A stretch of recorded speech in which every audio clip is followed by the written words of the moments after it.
पानी के पार्टिकल्स के बीच में जो स्पेसेस है वहां जाकर के बैठ जाएंगे, तो वॉल्यूम पर कोई असर नहीं पड़ने वाला है। ठीक है, तो पानी सॉलिड स्टेट में एग्जिस्ट करेगा। थोड़े से अगर कमजोर हो जाएंगे अट्रैक्टिव फोर्सेस, तो वो लिक्विड स्टेट में एग्जिस्ट करेगा। और अगर अट्रैक्टिव फोर्सेस बहुत ही कम हो गए तो फिर वो यूकैरियोटिक सेल में, क्योंकि न्यूक्लियर मेम्ब्रेन है तो न्यूक्लियस साफ साफ नजर आ जाता है, तो वहां हम न्यूक्लियस कहते हैं, लेकिन प्रोकैरियोट्स में न्यूक्लियोइड कहते हैं। तो कोई भी ऑब्जेक्ट अपने स्टेट में होने वाले चेंज को अपोज करता है। हेलो बच्चा पारे, this is Vibhuti Khare, your chemistry educator. Welcome to class 9 by Adda 24/7। और आज के इस सेशन में हम कंटिन्यू करने जा रहे हैं हमारी शानदार सी सीरीज आरंभ सीरीज। जैसा कि आप सभी को पता है कि आपके मिड टर्म एग्जाम्स बहुत ही जल्द स्टार्ट होने वाले हैं, तो आपके एग्जाम्स की प्रिपरेशंस को एक बढ़िया सा बूस्ट मिल जाए, इसीलिए हम सभी बच्चों के लिए लेकर के आए हैं ये आरंभ सीरीज। इस सीरीज में हम आपको कुछ ऐसे लेक्चर्स प्रोवाइड कर रहे हैं जिन्हें देख करके आप अपने एग्जाम्स में बच्चों बहुत अच्छा परफॉर्म कर सकते हो। इस सीरीज में हम अब तक क्लास 9th साइंस के मोस्ट इंपॉर्टेंट एमसीक्यूज को सॉल्व कर चुके हैं, सब्जेक्टिव क्वेश्चंस को सॉल्व कर चुके हैं, और आज के लेक्चर में हम सॉल्व करेंगे most important case based questions. और बस यही है हमारे आज के लेक्चर का टारगेट। होपफुली आपको समझ में आ गया होगा, तो अब एक काम करते हैं अपने इसी टारगेट को अचीव करने के लिए आ जाओ बेटा, शुरू करते हैं आज का हमारा सेशन। और देखो क्या हुआ है, बातों बातों में पहला केस आ चुका है हमारे सामने। जरा देखते हैं कि ये केस हमें क्या बताना चाह रहा है और हमसे क्या पूछना चाह रहा है। आइए, केस बेस्ड है बेटा, ठीक है। Every matter is made up of tiny particles. These particles are so tiny that they can't be seen with naked eyes. भाई ये बात तो हम सबको पहले से ही पता है कि हमारे आसपास हर कहीं क्या है, मैटर ही मैटर है। मैटर बना होता है पार्टिकल्स का, और ये पार्टिकल्स इतने छोटे होते हैं भाई कि इनको हम नेकेड आइज से नहीं देख सकते हैं। फॉर एग्जाम्पल, मेरे हाथ में आपको ये पेन नजर आ रहा होगा, ये मैटर है, ये पार्टिकल्स का बना है, लेकिन मुझे इसके पार्टिकल्स अभी दिख तो नहीं रहे हैं। क्यों? क्योंकि पार्टिकल्स इतने छोटे हैं, इतने छोटे हैं, इतने छोटे हैं कि मैं उनको नेकेड आइज से देख ही नहीं सकती हूँ। ठीक है। Now, the three characteristics shown by particles of matter are as follows. हमको ये भी पता है ये मैटर बना होता है पार्टिकल्स को, और वो जो पार्टिकल्स होते हैं ना, वो 3 कैरेक्टरिस्टिक प्रॉपर्टीज एग्जिबिट करते हैं। उन्हीं प्रॉपर्टीज के बारे में यहाँ पर आपसे कुछ बोला जा रहा है। क्या बोला जा रहा है? There are small voids between particles in a matter. This characteristic is the concept behind the solubility of a substance in other substance. Matter के पार्टिकल्स के बीच में क्या होती हैं बेटा? स्पेसेस होती हैं। ठीक है, और इस बात को हम ऐसे समझ सकते हैं कि हमारे पास एक बीकर में पानी है और उस पानी में हमने थोड़ा सा नमक या शक्कर डाल दिया है। ठीक है, जो भी आपको पसंद हो वो आप डाल दो। अपने केस में मैं क्या करूंगी, पानी में शक्कर डाल दूंगी। ठीक है, तो सबको पता है कि पानी में अगर शक्कर जाएगी तो क्या होगा, शुगर जा करके वाटर में डिजोल्व हो जाएगी। तो अब इस शुगर के पानी में डिजोल्व होने का मतलब क्या है? देखो, पानी मैटर है और जो आपने उसमें शक्कर डाली है वो भी मैटर है, दोनों ही मैटर है और दोनों अपने अपने पार्टिकल्स के बने होंगे। पानी अपने पार्टिकल्स का बना होगा, शक्कर अपने पार्टिकल्स की बनी होगी। लेकिन होता ये कि जब आप पानी में शक्कर डालते हो तो जैसे ही शुगर के पार्टिकल्स जाते हैं पानी में, वो रियलाइज करते हैं कि भाई जिस पानी में हम आए हैं वो खुद किसका बना है? पार्टिकल्स का बना है। और पानी के पार्टिकल्स के बीच में क्या है? जगह है, स्पेसेस हैं। तो शुगर के पार्टिकल्स सोचते हैं कि भाई आ तो गए ही हैं पानी में, और पानी के पार्टिकल्स के बीच में क्या है? जगह है, स्पेसेस है। तो क्यों ना मौके का फायदा उठाया जाए, पानी के पार्टिकल्स के बीच में जो स्पेसेस हैं उन स्पेसेस को जाकर के ऑक्यूपाई कर लिया जाए, यानी कि उन स्पेसेस में जाकर के बैठ लिया जाए। और एग्जैक्टली बेटा यही होता है, शुगर के पार्टिकल्स जाते हैं और पानी के पार्टिकल्स के बीच में जो स्पेसेस होती हैं उन्हें ऑक्यूपाई करते हैं, वहां जाकर के वो बैठ जाते हैं। और जब ऐसा होता है तो हम बोलते हैं कि देखो शुगर क्या हो गई है? डिसॉल्व हो गई है वाटर में। ऑलराइट, चलो। This characteristic is the concept behind the solubility, कि एक सब्सटेंस जो दूसरे सब्सटेंस में जाकर के सॉल्युबलाइज हो रहा है, घुल रहा है, डिसॉल्व हो रहा है, उसके पीछे का रीजन क्या है? यही है कि मैटर के पार्टिकल्स के बीच में स्पेसेस होती हैं। Next, particles of matter show continuous random movements, that is they possess kinetic energy. Matter के जो पार्टिकल्स होते हैं बेटा, उनके पास काइनेटिक एनर्जी होती है। फिजिक्स में आप पढ़ते हो ना कि एक पार्टिकल या एक ऑब्जेक्ट के पास उसके मोशन के कारण जो उसकी एनर्जी होती है उसको अपन उसकी काइनेटिक एनर्जी बोलते हैं। तो मैटर के जो पार्टिकल्स होते हैं उनके पास क्या होती है बेटा? काइनेटिक एनर्जीज होती हैं, जिसके चलते वो रैंडमली किसी भी डायरेक्शन में मूव करते रहते हैं ना, रैंडम मूवमेंट्स वो शो करते हैं, वो भी continuous. The spreading of ink in a beaker of glass, smell of अगरबत्तीज etc. are few illustrations that show the movement of particles of a substance. अगरबत्ती की खुशबू आप तक आ रही है, एक बीकर में पानी है, उसमें आपने कुछ ड्रॉप्स डाल दी हैं इंक की, तो इंक जाकर के पूरे पानी में फैल जाएगी. तो ये कुछ बेसिक एग्जांपल्स हैं जो हमें ये बताते हैं कि हाँ भाई मैटर के जो पार्टिकल्स होते हैं वो कंटिन्यूसली मूव करते रहते हैं, वो भी रैंडम डायरेक्शंस में. ठीक है. Next, the particles of matter attract each other with a force of attraction, जिसको अपन क्या बोलते हैं, इंटर पार्टिकल अट्रैक्टिव फोर्सेस. तो ये बात भी हमको पता है कि मैटर के पार्टिकल्स के बीच में अट्रैक्टिव फोर्सेस लगते हैं. In case of solids these attractive forces are the strongest. In case of liquids attractive forces थोड़े से कमजोर हो जाते हैं. इन केस ऑफ गैसेस ये जो अट्रैक्टिव फोर्सेस होते हैं बेटा ये तो वीकेस्ट हो जाते हैं. ठीक है. चलिए अब सवालों पर आते हैं. Spreading of fragrance of a burning incense stick in a room shows that. आपके घर में मंदिर है, मंदिर में मम्मा क्या कर रही हैं, पूजा कर रही हैं, और पूजा करने के लिए जैसे ही मम्मी ने अगरबत्ती जलाई 5 से 10 मिनट के बाद जो अगरबत्ती की खुशबू है वो आप तक पहुंच जाएगी. आप कहाँ हो, आप उसी घर में हो, अपने घर में हो, लेकिन हाँ मंदिर के आसपास नहीं हो, आप अपने घर में किसी दूसरे रूम में बैठे हुए हो कोने में, और वहां बैठ करके आप पढ़ाई कर रहे हो.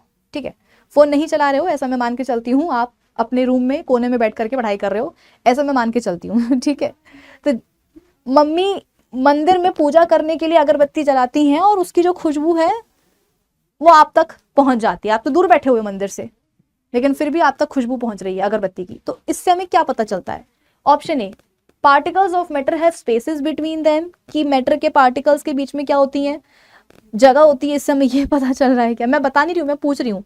ठीक है. Option B, particles of matter attract each other, कि अगर अगरबत्ती की खुशबू आप तक पहुंच रही है दूर बैठे हुए आप, तो इससे हमें ये पता चलेगा कि मैटर के पार्टिकल्स एक दूसरे को अट्रैक्ट करेंगे.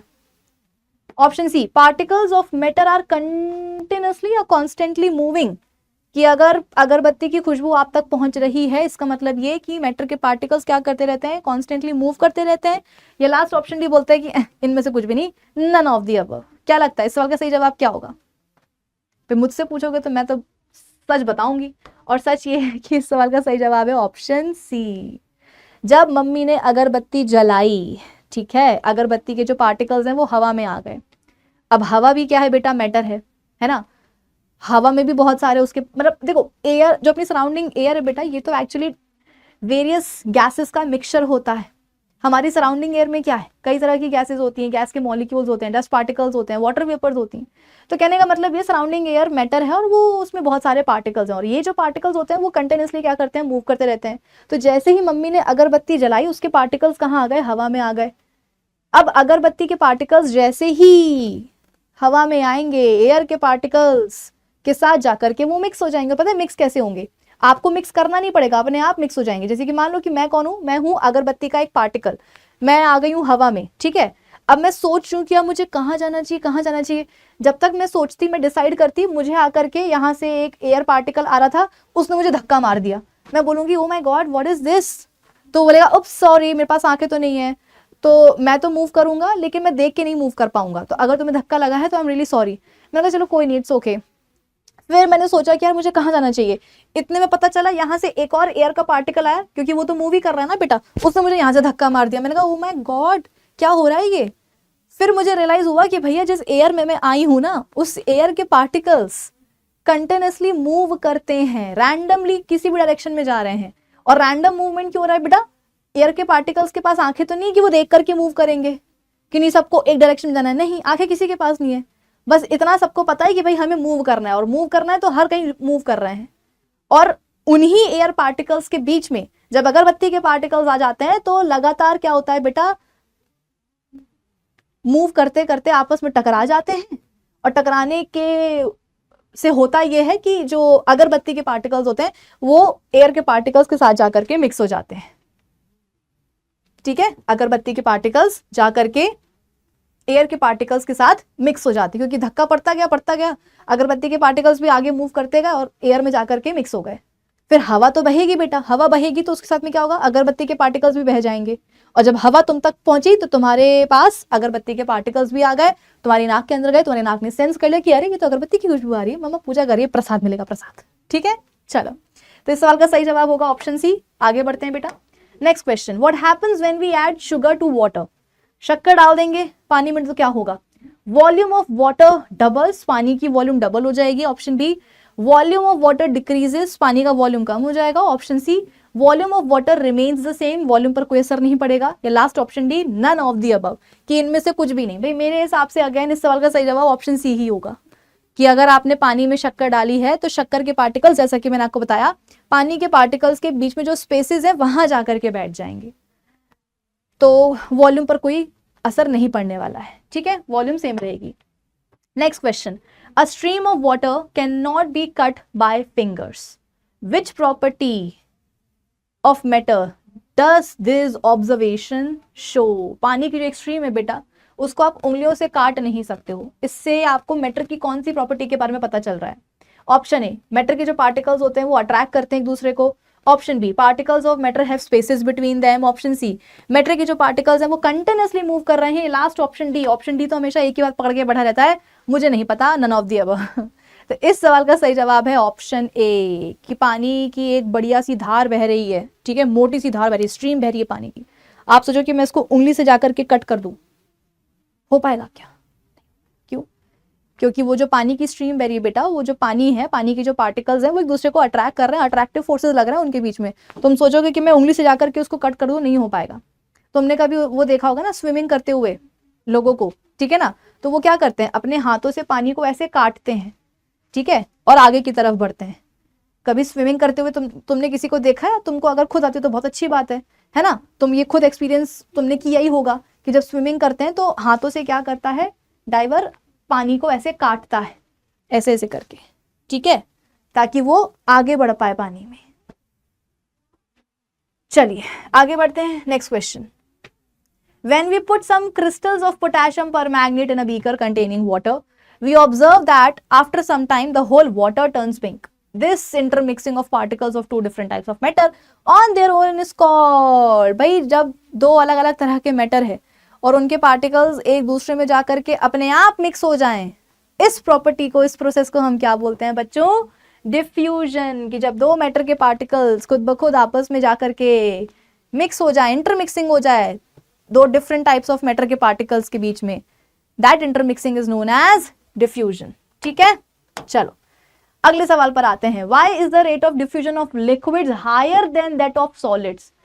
बेटा डिफ्यूजन का रेट लिक्विड्स में ज्यादा क्यों होता है एज कंपेयर टू सॉलिड्स? क्योंकि देखो वही वाली बात है, आप ऐसा समझो कि मैंने ना दो ग्रुप्स बनाए हुए हैं लोगों के, इस ग्रुप में कुछ इंसान हैं, इस ग्रुप में भी कुछ इंसान हैं, ठीक है, और इंसानों को मैंने एक एक रस्सी से बांध के रखा हुआ है, ठीक है। मैंने इंसानों के दो ग्रुप बनाए हुए हैं, एक ग्रुप ये है, एक ग्रुप ये है, और दोनों ग्रुप्स में जो इंसान है उनको मैंने रस्सी से बांध के रखा है, ठीक है। अब पहले वाले केस में क्या हुआ, रस्सी बहुत टाइट बंधी हुई है, मतलब काफी टाइट बंधी हुई है, ये वाली रस्सी भी और ये वाली रस्सी भी, और फिर मैंने इन लोगों को बोला कि जाओ तुम लोग जो है ना जियो, अपनी जिंदगी जियो, मतलब तुम्हें अगर मूव करना है तो तुम कर सकते हो। अब क्योंकि रस्सी तो बंधी हुई है, थोड़ी सी टाइट भी बंधी हुई है, तो ऐसा नहीं है कि इंसान मूव नहीं करेंगे, करेंगे, पूरी पूरी कोशिश करेंगे, है ना। यहाँ से ये लोग आगे आएंगे, यहाँ से ये लोग आगे आएंगे और आपस में मिलने की कोशिश करेंगे, ठीक है, आपस में मिलने की कोशिश करेंगे, ठीक है। अब दूसरा केस देखते हैं। दूसरे केस में मैंने क्या करा, दोनों ही ग्रुप्स में जो इंसानों के ऊपर जो मैंने रस्सी बांध के रखी उसको मैंने लूज कर दिया और फिर मैंने बोला कि जाओ अब मिलो। तो सेकंड वाले केस में क्या होगा, जब ये लोग मूव करना शुरू करेंगे, आपस में मिक्स करने की कोशिश होंगे, मतलब मिक्स होने की कोशिश करेंगे, तो वो कंपैरेटिवली क्या होगा, ईजी होगा। क्यों? क्योंकि इनकी ऊपर जो रस्सी बंधी हुई थी बेटा उसको मैंने थोड़ा सा लूज कर दिया है। पहले वाले केस में रस्सी बहुत टाइट थी, तो ये लोग बोल रहे थे कि अरे भाई कैसे मिक्स हो हम लोग आपस में, इतनी टाइट रस्सी बंधी हुई है, नहीं हो पा रहा है मिक्स। लेकिन जहां रस्सी मैंने लूज कर दी तो मिक्सिंग हो गई। बस बेटा डिफ्यूजन में भी ऐसा होता है। डिफ्यूजन में अपन क्या बोलते हैं कि दो मैटर के जो पार्टिकल्स होते हैं जब वो खुद ब खुद आपस में मिक्स हो जाए, इंटरमिक्सिंग हो जाए, तो उसे अपन डिफ्यूजन बोलते हैं। जैसे कि पानी है, ठीक है, पानी के ये पार्टिकल्स हैं, इसमें आपने क्या करा है, इंक डाल दी है, तो इंक के पार्टिकल्स आ गए, इंक के पार्टिकल्स आ गए और वो यूनिफॉर्मली आप बोल सकते हो कि, एक मिनट, हाँ, इंक के पार्टिकल्स आ गए हैं पानी में और वो क्या करेंगे, पानी के पार्टिकल्स के साथ यूनिफॉर्मली मिक्स हो जाएंगे। अच्छा, ये मिक्सिंग कैसे होती है, इंटरमिक्सिंग कैसे होती है? वही वाली बात है कि जब इंक के पार्टिकल्स आते हैं पानी में तो उनको रियलाइज होता है कि भैया जिस पानी में हम आए हैं वो तो पार्टिकल्स का बना और ये पार्टिकल्स क्या कर रहे हैं, कंटिन्यूसली मूव कर रहे हैं। तो जैसे इंक के पार्टिकल्स आते हैं, जैसे इंक के पार्टिकल्स आते हैं पानी में, पानी के पार्टिकल्स बोलते हैं कि भैया बच के रहना, क्योंकि हम लोग तो मूव करते हैं वो भी रैंडम डायरेक्शन में। तो इंक के पार्टिकल्स बोलते हैं अरे अच्छा ऐसा क्या, बोलते हैं हाँ। और जैसे इंक के पार्टिकल्स आए उनकी टक्कर शुरू हो जाती है बेटा पानी के पार्टिकल्स के साथ, क्योंकि पानी के पार्टिकल्स तो मस्त यहाँ वहाँ यहाँ वहाँ यहाँ वहाँ मूव कर रहे हैं और रास्ते में अगर इंक के पार्टिकल्स आ गए तो उनको भी धक्का दे देते हैं। तो धक्के खाते खाते खाते खाते क्या होता है, इंक के जो पार्टिकल्स हैं वो पानी के पार्टिकल्स के साथ जाकर के मिक्स हो जाते हैं। तो इसे अपन बोलते हैं डिफ्यूजन, कि इंक और पानी के जो पार्टिकल्स हैं वो उनकी इंटरमिक्सिंग हो गई है, खुद से हो गई है, हमने जाकर के नहीं किया है, अपने आप हो गई है। तो ये बेटा तभी पॉसिबल होगा ना जब दोनों ही मैटर्स के जो पार्टिकल्स होंगे उनके बीच में लगने वाले अट्रैक्टिव फोर्सेस थोड़े से कमजोर होंगे। मान लो कि मैटर के पार्टिकल्स के बीच में लगने वाले अट्रैक्टिव फोर्सेस बड़े स्ट्रांग लग रहे हैं, तो पार्टिकल्स को बेटा मूव करना, एक दूसरे से दूर दूर जाना अलाउड ही नहीं होगा। और अगर अलाउड ही नहीं हुआ तो फिर इंटरमिक्सिंग कैसे हो पाएगी? भाई इंटरमिक्सिंग के लिए क्या जरूरी है कि पार्टिकल्स मूव करें रैंडमली, आपस में टकराएं और टकरा करके मिक्स हो जाएं। लेकिन अगर अट्रैक्टिव फोर्सेस स्ट्रांग लग रहे होंगे तो कहाँ मूव कर पाएंगे? मूव नहीं करेंगे तो इंटरमिक्सिंग भी कैसे होगी, है ना। सो पूछा जा रहा है कि रेट जो है लिक्विड्स में डिफ्यूजन का ज्यादा क्यों होता है। In the liquid, option A बोल रहा है in the liquid state particles जो होते हैं वो टाइटली पैक्ड होते हैं as compare to solids. Option B, in liquid state particles move freely as compare to solids. Option C, in solid state particles have least attractive forces between the particles. या last option D, in the solid state particles can not be compressed easily. ये तो किसी और ही बात पर पहुंच गया। इसका सही जवाब है क्या बेटा? ऑप्शन बी, कि लिक्विड स्टेट में क्या होता है, जो पार्टिकल्स होते हैं दे मूव फ्रीली, वो फ्रीली मूव कर पाते हैं as compare to solids. Movement हो पाएगा बेटा फ्रीली तभी तो डिफ्यूजन होगा, वरना कैसे होगा मुन्ना। चलिए अब हम बात करते हैं अपने सेकेंड केस के ऊपर। A group of students conducted an experiment in which they heated a solid substance in a beaker। एक एक्सपेरिमेंट में क्या करा है बच्चों ने, एक सब्सटेंस को बीकर में लिया और उसको गर्म कर दिया। एज द टेम्परेचर इंक्रीज, जो सॉलिड है वो सबसे पहले मेल्ट हुआ लिक्विड में और इसके बाद में ग्रेजुअली उसकी वेपर्स बनने लग गई। During the phase change from solid to liquid, they noticed that the temperature remained constant even though heat was continuously supplied। और उन लोगों ने नोटिस किया कि जिस समय एक वो जो भी सब्सटेंस था जब वो अपना फिजिकल स्टेट चेंज कर रहा था, यानी कि सॉलिड टू लिक्विड गया या लिक्विड टू गैस गया, उस टाइम पर जो है जो टेम्परेचर है वो कांस्टेंट रहा। ठीक है, ऑल्दो हीटिंग तो कंटिन्यूसली हो रही थी लेकिन टेम्परेचर 2 बार ऐसा हुआ कि आकर के फिक्स हो गया, चेंज नहीं हुआ। कब? जब सॉलिड लिक्विड में मेल्ट होना शुरू हुआ और जब लिक्विड वेपर्स में कन्वर्ट होना शुरू हुआ। One curious student asked where does the heat go if the temperature is not increasing. एक बच्चे ने पूछ ही लिया सवाल कि भैया लगातार हम क्या कर रहे हैं, बीकर को गर्म कर रहे हैं, जो भी सब्सटेंस हमने लिया उसको गर्म कर रहे हैं, तो अगर गर्म कर रहे हैं लगातार हीट कर रहे हैं तो वो हीट जा कहां रही है अगर टेम्परेचर कांस्टेंट हो गया है तो। पहला सवाल क्या है, what is the name of the heat energy absorbed during the change from solid to liquid without a change in temperature. देखो ऐसा है कि मान लो कि आपने बर्फ ली थी, ठीक है, आपने फ्रीजर से बर्फ निकाली थी, उस समय उसका टेम्परेचर कितना था, -5 डिग्री सेल्सियस था। आपने इसको बीकर में लिया और बीकर में लेकर के गर्म करना शुरू किया, गर्म करना शुरू करा तो इसका जो टेम्परेचर है बेटा वो बढ़ना शुरू हुआ, -4, -3, -2, -1, ठीक है। अल्टीमेटली टेम्परेचर कितना आ गया, 0 डिग्री सेल्सियस आ गया। अब 0 डिग्री सेल्सियस टेम्परेचर पे आकर के थर्मामीटर की जो रीडिंग है बेटा वो रुक गई, अब वो आगे नहीं बढ़ रही। आपने सोचा कि कहीं ऐसा तो नहीं कि गैस खत्म हो गई है, हीटिंग बंद हो गई है। आपने चेक करा कि नहीं, गैस तो थी और हीटिंग भी हो ही रही थी, हीटिंग को हमने रोका नहीं था, चल रही थी कंटिन्यूसली। लेकिन इतने टेम्परेचर पर आने के बाद क्या हुआ, थर्मामीटर की रीडिंग जो है ना आगे बढ़ ही नहीं रही थी, टेम्परेचर कुछ टाइम के लिए कांस्टेंट हो गया।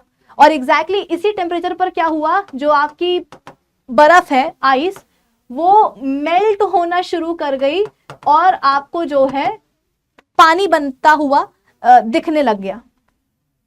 बात आ रही है समझ में कि जब टेम्परेचर -5 डिग्री सेल्सियस था आइस क्यूब्स का या बर्फ का, तब से आपने जो है हीट देना उसको शुरू किया था। उस समय जो आपने हीट दिया उससे क्या हुआ, टेम्परेचर बढ़ा बढ़ा बढ़ा बढ़ा बढ़ा बढ़ा, लेकिन एक टेम्परेचर पर आकर के कितना भी हीट दे लो टेम्परेचर की रीडिंग बढ़ नहीं रही है, कांस्टेंट हो गई है। और एग्जैक्टली उसी टेम्परेचर पे क्या हो रहा है, बर्फ पानी में पिघल रही है। तो सवाल यही बचेगा कि भैया इस टेम्परेचर पे ऐसा क्या हो रहा है कि टेम्परेचर और आगे नहीं बढ़ रहा, कांस्टेंट क्यों हो गया है टेम्परेचर, ऑल्दो हीटिंग तो हम कंटिन्यूसली कर रहे हैं। तो इसके पीछे रीजन ये है बेटा कि अब इतने टेम्परेचर पे आकर के, एट 0 डिग्री सेल्सियस टेम्परेचर आकर के जो आप हीट सप्लाई कर रहे हो बर्फ को, वो क्या कर रही है, छुप के काम कर रही है। अभी तक -5 से 0 डिग्री सेल्सियस तक उस हीट ने क्या करा था, छुप के काम नहीं किया था, वो खुल के काम कर रही थी। क्या काम कर रही थी, बर्फ के पार्टिकल्स की काइनेटिक एनर्जी बढ़ा रही थी। भाई -5 से 0 डिग्री सेल्सियस होने तक जो आपने हीट सप्लाई करी है बर्फ को, उस हीट को बर्फ के पार्टिकल्स ने अब्सॉर्ब किया, जिससे कि उनकी काइनेटिक एनर्जीज बढ़ती गई। लेकिन 0 डिग्री सेल्सियस पे आकर के अब फर्दर काइनेटिक एनर्जी नहीं बढ़ेगी, क्योंकि अब हीट क्या करेगी, इतने टेम्परेचर पे आकर के छुप के काम करेगी। क्या छुप के काम करेगी, बर्फ के पार्टिकल्स के बीच में लगने वाले अट्रैक्टिव फोर्सेस को तोड़ेगी, ओवरकम करेगी। तो ऐसी छुपी हुई हीट को अपन क्या बोलते हैं, लेटेंट हीट बोलते हैं। और क्योंकि वो लेटेंट या लेटेंट हीट क्या कर रही है, मेल्ट करवाने का काम कर रही है, बर्फ को मेल्टिंग में हेल्प कर रही है, मेल्टिंग को अपन फ्यूजन भी बोलते हैं। तो इसीलिए उस हीट को अपन क्या बोल देते हैं, लेटेंट हीट ऑफ फ्यूजन। कि बर्फ के मेल्टिंग पॉइंट पे आकर के जो आपने हीट सप्लाई करी है बर्फ को, वो छुप के काम करेगी। क्या क्या काम करेगी, छुप के अट्रैक्टिव फोर्सेस को ओवरकम करेगी। तो ऐसी हीट को अपन क्या बोलते हैं, लेटेंट हीट ऑफ फ्यूजन। ठीक है, तो सवाल क्या है कि what is the name of heat energy absorb during the change from solid to liquid without a change in the temperature, latent heat of fusion. ठीक है, next, why does the temperature remain constant during the melting of a solid. जैसा कि मैंने आपको बताया कि एक बार सॉलिड अपने मेल्टिंग पॉइंट पर आ गया, मेल्टिंग पॉइंट पे आकर के अब जो आप उसको हीट दोगे बेटा, वो हीट छुप के काम करेगी। क्या, सॉलिड के जो पार्टिकल्स हैं उनके बीच में लगने वाले अट्रैक्टिव फोर्सेस को वो ओवरकम करेगी। और क्योंकि वो छुप के काम कर रही है, इसीलिए टेम्परेचर जो है कांस्टेंट हो जाएगा, वो बढ़ेगा नहीं, वो चेंज नहीं होगा। ठीक है, so the temperature remains constant because the heat energy supplied is used to overcome the attractive forces या forces of attraction between the particles of the solid, changing it to the liquid. This energy does not increase the kinetic energy, hence temperature stays constant. कि अब जो आप melting point पर पहुंच करके एक substance के हीट दे रहे हो, वो हीट फर्दर काइनेटिक एनर्जी नहीं बढ़ा रही है, वो क्या कर रही है, अट्रैक्टिव फोर्सेस को ओवरकम कर रही है। इसीलिए जो टेम्परेचर है वो क्या रहेगा, कांस्टेंट रहेगा। Next, which property of matter allows it to exist in different state, solid, liquid या गैस। कौन सी ऐसी प्रॉपर्टी होती है बेटा जो एक मैटर को अलाउ करती है कि वो सॉलिड, लिक्विड और गैसियस तीनों ही स्टेट्स में एग्जिस्ट कर सकता है। तो वो क्या है, उसकी प्रॉपर्टी ऑफ मैटर के पार्टिकल्स के बीच में जो अट्रैक्टिव फोर्सेस लगते हैं, वो वाली प्रॉपर्टी। कि अगर जैसे पानी है, पानी अपने सॉलिड स्टेट में भी एग्जिस्ट करता है, लिक्विड फॉर्म में भी होता है, गैसियस स्टेट में भी एग्जिस्ट करता है। तो ये तीनों फिजिकल स्टेट्स में कैसे एग्जिस्ट कर पा रहा है, बिकॉज ऑफ पार्टिकल्स के बीच में लगने वाला अट्रैक्टिव फोर्सेस। यदि पानी के पार्टिकल्स के बीच में लगने वाले अट्रैक्टिव फोर्सेस स्ट्रॉन्गेस्ट हैं, तो पानी सॉलिड स्टेट में एग्जिस्ट करेगा। थोड़े से अगर कमजोर हो जाएंगे अट्रैक्टिव फोर्सेस, तो वो लिक्विड स्टेट में एग्जिस्ट करेगा। और अगर अट्रैक्टिव फोर्सेस बहुत ही कम हो गए, तो फिर वो गैसियस स्टेट में एग्जिस्ट करेगा। मतलब पानी की क्या बन जाएगी बच्चों, वेपर्स बन जाएंगी। ठीक है, चलिए next question. If 100 grams of ice at 0 degree Celsius is converted into water at 0 degree Celsius, what kind of energy change has occurred and what remains unchanged? कि 0 डिग्री सेल्सियस पर अगर 100 ग्राम बर्फ पानी में पिघल गई है, तो क्या एनर्जी में चेंज आया है और क्या अनचेंज रहा। तो द आइस अब्सॉर्ब्स, आइस के जो पार्टिकल्स होंगे बेटा एट 0 डिग्री सेल्सियस टेम्परेचर, वो क्या करेंगे, लेटेंट हीट ऑफ फ्यूजन को अब्सॉर्ब करेंगे और पानी बन जाएंगे, indicating a change in the internal energy. और क्या अनचेंज रहेगा, टेम्परेचर। जब तक कि पूरी बर्फ पानी में ना पिघल जाए, टेम्परेचर 0 डिग्री सेल्सियस ही बना रहेगा। तो चेंज हुई है इंटरनल एनर्जी और कांस्टेंट क्या रहा है, टेम्परेचर। ऑलराइट, चलो नेक्स्ट क्वेश्चन पे आते हैं, केस पे आते हैं। Ravi hung his wet clothes on a windy day, he noticed that the clothes dried faster than usual. एक दिन खूब हवा चल रही थी, रवि ने सोचा चलो आज कपड़े सुखा देते हैं बाहर। उसने ऑब्जर्व किया कि रोज के कंपैरिजन में आज जब हवा ज्यादा चल रही है, उस दिन कपड़े कुछ जल्दी सूख गए हैं। His sister asked why the clothes dried more quickly. Ravi की बहन उससे भी तेज वो पूछती कि भैया तुम बता दो ऐसा क्यों हुआ है। Ravi recalled his science lesson which mentioned that the rate of evaporation depends on the several factors. उसको अपनी साइंस क्लास याद आ गई रवि की, देखो इसलिए ना साइंस पढ़ना जरूरी होती है, छोटे भाई बहन कभी भी कोई भी सवाल पूछ लेते तो हमारे पास सही जवाब होना चाहिए। है, रवि को याद आ गया कि उसकी साइंस की मैडम ने क्या बताया था कि भैया इवेपोरेशन का जो रेट है वो सेवरल फैक्टर्स पर डिपेंड करता है, जैसे कि टेम्परेचर हो गया, सरफेस एरिया हो गया, विंड स्पीड हो गई, ह्यूमिडिटी हो गई, इन सारे फैक्टर्स पर इवेपोरेशन का रेट डिपेंड करता है। He also observed that when he rubbed alcohol on his hand, it felt cool. और अगर वो अपने हाथों में अल्कोहल रब करेगा तो ठंडा ठंडा लगेगा। सवाल क्या है, Why did Ravi's clothes dry faster on a windy day? Ravi के कपड़े भैया विंडी डे पर जल्दी क्यों सूख गए? देखो हुआ क्या, ये है रवि का एक कपड़ा, ठीक है, ये गीला है, गीला मतलब कि इसमें क्या है, पानी के पार्टिकल्स हैं, मॉलिक्यूल्स हैं। तो ये देखो, ये मैंने क्या बना दिए, पानी के पार्टिकल्स बना दिए हैं, कहाँ, रवि के कपड़े में, क्योंकि रवि का कपड़ा क्या है बेटा, गीला है, अभी धो के लाया ना, गीला है, ठीक है। कपड़े के आसपास क्या है बेटा, कपड़े के आसपास है सराउंडिंग एयर, ठीक है, और सराउंडिंग एयर में भी क्या है, वाटर वेपर्स हैं। ये रवि का कपड़ा है, ठीक है, जिसमें आपको पानी के पार्टिकल्स नजर आ रहे होंगे। ये क्लॉथ है, ये गीला है, वेट क्लॉथ है ये, इसलिए इसमें आपको पानी नजर आ रहा होगा, पानी के पार्टिकल्स नजर आ रहे होंगे।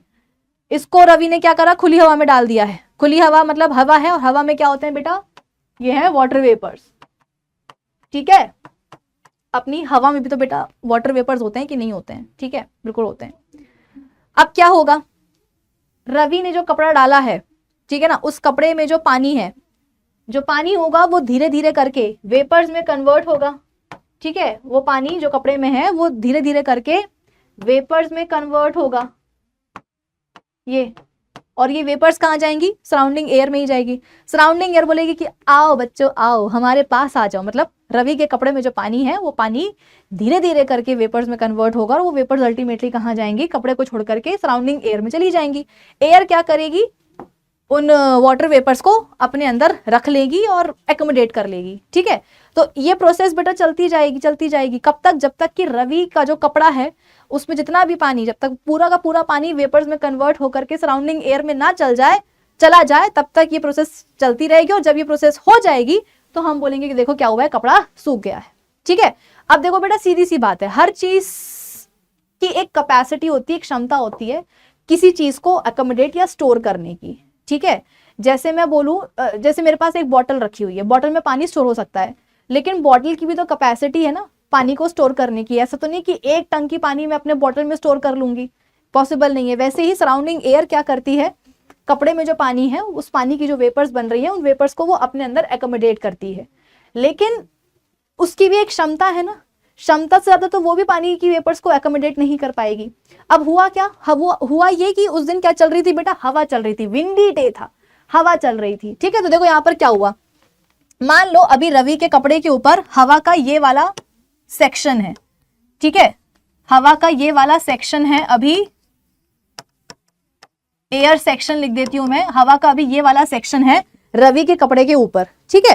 तो कपड़े का जो पानी है थोड़ा बहुत वो वेपर्स के फॉर्म में कन्वर्ट हुआ, वेपर्स कहाँ चली गई, हवा में चली गई, एयर के ये वाले सेक्शन में चली गई। अब हवा चल रही थी तो क्या हुआ, एयर का जो ये वाला सेक्शन है बेटा, ठीक है, एयर का जो ये वाला सेक्शन है, एयर का जो ये वाला सेक्शन है बेटा, ये पता है क्या होगा, ये आगे मूव कर जाएगा, ये आगे मूव कर जाएगा, एयर का ये वाला सेक्शन आगे मूव कर जाएगा, और इसकी जगह पे आ जाएगा एयर का नया वाला सेक्शन, एयर का नया वाला सेक्शन जिसमें कि वाटर वेपर्स क्या होंगी, कम होंगी। भाई फिलहाल जो कपड़े के ऊपर जो एयर का सेक्शन था उसमें क्या हुआ था, रवि के कपड़े का जो पानी है वो वेपर्स के फॉर्म में कन्वर्ट हुआ था और हवा में चला गया था। तो देखो ये वाले सेक्शन में तो हवा के वाटर वेपर ज्यादा हो गई थी ना, लेकिन इससे पहले कि और वेपर्स निकलती ये सेक्शन ही आगे निकल गया, क्यों, क्योंकि हवा चल रही थी, और इस सेक्शन की जगह पे आ गया हवा का नया सेक्शन जिसमें कि वाटर वेपर्स क्या थी, कम थी। तो हवा ने बोला कि अरे रवि के कपड़े पानी जो है वेपर्स में कन्वर्ट करो और हमको दे दो। तो कपड़ा बोलता है ठीक है, कपड़े का जो पानी है वो वेपर्स में कन्वर्ट हुआ और कहाँ चला गया, एयर की ये वाले सेक्शन में चला गया। अब हवा चली रही थी तो ये वाला सेक्शन भी उड़ गया, इसकी जगह पे आया एयर का नया वाला सेक्शन कपड़े के ऊपर, उसमें फिर क्या हुआ, वेपर्स कन्वर्ट हुई और चली गई। तो इस तरीके से हवा चलती गई चलती गई चलती गई, रवि के कपड़े के ऊपर जो एयर के जो सेक्शंस हैं वो चेंज होते गए, जो पानी था वो वेपर्स में कन्वर्ट होता गया, सेक्शंस में जाके मिलता गया और कपड़ा जल्दी सूख गया। ठीक है, चले आगे बढ़ते हैं। So because increased wind speed helps to remove the water vapours from the surface of the clothes faster, increasing the rate of evaporation. की हवा चलेगी तो कपड़े से पानी जल्दी निकल जाएगा, तो इवेपोरेशन का रेट फास्ट हो जाएगा। चलिए next, how does evaporation cause cooling as observed in alcohol example. बेटा इवेपोरेशन कूलिंग इफेक्ट कॉज करता है, ये सबको पता है, पर सवाल यहाँ पर यह है कि इवेपोरेशन कूलिंग इफेक्ट कॉज करता क्यों है। देखो इवेपोरेशन का मतलब होता क्या है कि पानी के सरफेस पर वो पार्टिकल्स आ जाते हैं जिनकी काइनेटिक एनर्जीज बहुत ज्यादा होती है ना, और जो हाई काइनेटिक एनर्जी वाले पानी के पार्टिकल्स होते हैं वो फिर अपने ऊपर लगने वाले अट्रैक्टिव फोर्सेस को ओवरकम करके वेपर्स में कन्वर्ट होकर के निकल जाते हैं, सराउंडिंग एयर में जाकर के मिक्स हो जाते हैं। यानी कि अब जो नीचे पानी रह गया उसमें जो पानी के पार्टिकल्स हैं उनकी नेट काइनेटिक एनर्जीज क्या है, एवरेज काइनेटिक एनर्जी क्या है, कम है। भाई सीधी सी बात है ना, क्लास में अगर 100 बच्चे हैं, 100 में से 10 बच्चे बहुत नॉटी हैं, बहुत मस्ती करते हैं, सब बच्चों को डिस्टर्ब करते हैं, ना खुद पढ़ेंगे ना किसी को पढ़ने देंगे। अगर मैंने उन 10 के 10 बच्चों को क्लास से बाहर निकाल दिया तो मेरी क्लास अपने आप शांत हो जाएगी। क्यों? क्योंकि अब जो क्लास में बच्चे हैं वो कैसे हैं, शांत हैं। तो वैसे ही पानी में जो पार्टिकल्स जिनकी काइनेटिक एनर्जी ज्यादा होती हैं वो अगर वेपर्स की फॉर्म में कन्वर्ट होकर के पानी को छोड़ के चले ही गए हैं बेटा, तो अब पानी में जो रिमेनिंग पार्टिकल्स बचे हुए हैं जो उनकी नेट काइनेटिक एनर्जी होगी वो कम हो जाएगी। और अगर काइनेटिक एनर्जी कम हो गई मतलब टेम्परेचर कम हो गया, टेम्परेचर कम मतलब हो गया, इसका मतलब क्या, कूलिंग इफेक्ट आ जाएगा।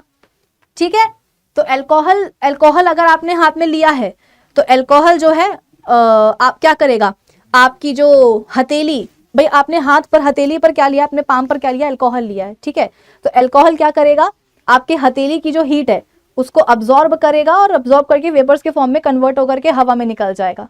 तो आपके पाम, आपकी हथेली की हीट को अब्जॉर्ब करा है अल्कोहल ने और वेपर्स में कन्वर्ट होकर के निकल गया, यानी कि आपकी हथेली की हीट कम हो गई। हीट कम होगी मतलब टेम्परेचर कम हो गया, मतलब आपको ठंडा ठंडा कूल कूल लगेगा। So during evaporation, particles absorb heat from the surface. In this case, हमारी स्किन से क्या होगा, हीट अब्सॉर्ब हो जाएगी to gain energy and escape. The heat loss from the surface क्या होता है, इससे कूलिंग इफेक्ट कॉज हो जाता है। Next, if the humidity is hi how will it affect the rate of evaporation. अगर ह्यूमिडिटी ज्यादा होगी बेटा तो रेट ऑफ इवेपोरेशन पर क्या असर पड़ेगा। ह्यूमिडिटी का मतलब क्या है, बारिश के मौसम में आपने लोगों को एक बार बोलते हुए सुना होगा कि आज तो बहुत ह्यूमिडिटी है, आज बहुत ह्यूमिड हो रहा है, आज बहुत ही चिपचिप हो रहा है। जैसा कि मैंने आपको बताया अपनी सराउंडिंग एयर में क्या होती है बेटा, वाटर वेपर्स होती हैं। जब कभी सराउंडिंग एयर में ज्यादा वाटर वेपर्स हो जाती हैं, जब ज्यादा नमी हो जाती है, देखो ना नमी वाली हवा, नमी वाली हवा मतलब हवा में वाटर वेपर्स का कॉन्सेंट्रेशन ज्यादा हो गया है। बारिश के मौसम में ही अक्सर होता है ना, क्योंकि मौसम ही बारिश का है तो सराउंडिंग एयर में वाटर वेपर्स का कॉन्सेंट्रेशन ज्यादा हो जाता है, तो हम बोलेंगे कि नमी वाली हवा है, ह्यूमिड एयर है, ह्यूमिडिटी बहुत ज्यादा है। और अगर ह्यूमिडिटी ज्यादा है तो रेट ऑफ इवेपोरेशन क्या होगा बेटा, कम हो जाएगा। जैसा कि अभी मैंने आपको पिछले वाले उसमें समझाया क्वेश्चन में कि सराउंडिंग एयर क्या करती है, मान लो कि कपड़ा पड़ा हुआ है, ठीक है, कपड़ा पड़ा हुआ है, उसमें क्या है, वो गीला है कपड़ा, मतलब उसमें पानी है। ठीक है, अब पानी क्या होगा, वेपर्स के फॉर्म में कन्वर्ट होगा। वेपर्स कहाँ आएंगी, सराउंडिंग एयर में आएगी। अब जो सराउंडिंग एयर है बेटा ऑलरेडी क्या है, उसमें वाटर वेपर्स का कॉन्सेंट्रेशन आज ज्यादा है। सराउंडिंग एयर में आज वाटर वेपर्स का कॉन्सेंट्रेशन खुद ही क्या है, ज्यादा है। क्यों, बारिश का मौसम है, तो ये नमी वाली हवा है, ये ह्यूमिड एयर है, इसमें ऑलरेडी वाटर वेपर्स का कॉन्सेंट्रेशन क्या है, ज्यादा है। ठीक है, तो अगर ऐसे तुम हवा में कपड़े सुखाओगे है, कपड़े का पानी बोलेगा कि हमारे हैं वेपर्स के फॉर्म में कन्वर्ट होकर के तुम्हारे पास, तो एयर बोलेगी कि अरे भैया आज तो मेरे पास खुद ही क्या है, पानी ज्यादा है, वाटर वेपर्स का कॉन्सेंट्रेशन मेरे पास खुद ही क्या है, आज ज्यादा है, ज्यादा पानी मत दो वेपर्स के फॉर्म में हमें, हम अपने अंदर एकोमोडेट नहीं कर पाएंगे, रख नहीं पाएंगे। तो कपड़ा बोलेगा अरे यार फिर कैसे काम चलेगा, तो ह्यूमिड एयर बोलेगी कि भैया मैं क्या कर सकती हूँ, मैं क्या कर सकती हूँ। इसका मतलब यहाँ पर इवेपोरेशन क्या हो जाएगा बेटा, स्लो डाउन हो जाएगा, कपड़ा तुम्हारा धीरे धीरे सूखेगा।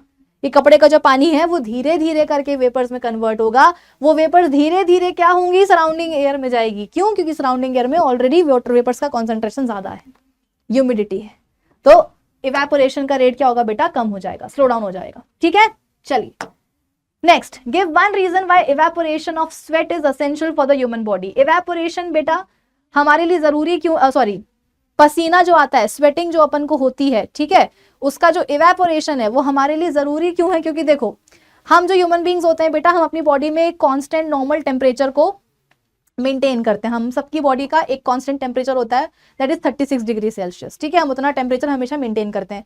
हम चाहे दुनिया के किसी भी कोने में क्यों ना चले जाएं, हम जो है थार डेजर्ट में चले जाएं, चाहे हम अंटार्कटिका चले जाएं, मतलब हमारे बाहर, बॉडी के बाहर कैसा भी टेम्परेचर क्यों ना हो, कम हो, ज्यादा हो, ठंडी हो, गर्मी हो, बॉडी के अंदर का जो टेम्परेचर है वो हमेशा कांस्टेंट रहेगा, दैट इज 36 डिग्री सेल्सियस, ठीक है, क्योंकि हमारे पास ये एबिलिटी होती है कि हम अपने बॉडी के वो कांस्टेंट टेम्परेचर को जो है मेंटेन कर पाए, कि बाहर कुछ भी होता रहे टेम्परेचर, बॉडी के अंदर तो यही रहेगा, ठीक है। तो मान लो कि बाहर बहुत ज्यादा गर्मी है, ठीक है, तो ऐसा ना हो कि बाहर अगर टेम्परेचर है 50 डिग्री सेल्सियस तो अंदर बॉडी का भी टेम्परेचर कितना हो जाए, 50 डिग्री सेल्सियस, ऐसा नहीं होना चाहिए। इसके लिए क्या होता है, हमें पसीना आने लग जाता है।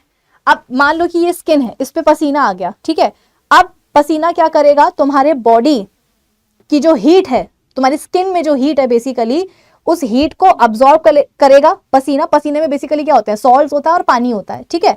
तो तुम्हें पसीना आया, तुम्हारी स्किन पर पसीना आ गया, ठीक है। अब ये पसीना, ये स्वेट क्या करेगा, तुम्हारे बॉडी, तुम्हारी स्किन की हीट को अब्सॉर्ब करेगा, अब्सॉर्ब करके वेपर्स में कन्वर्ट हो जाएगा, है ना, अब्सॉर्ब करेगा और वेपर्स में कन्वर्ट हो जाएगा, वेपर्स में कन्वर्ट होकर के हवा में चला जाएगा, यानी कि तुम्हारा जो पसीना है वो इवेपोरेट हो जाएगा।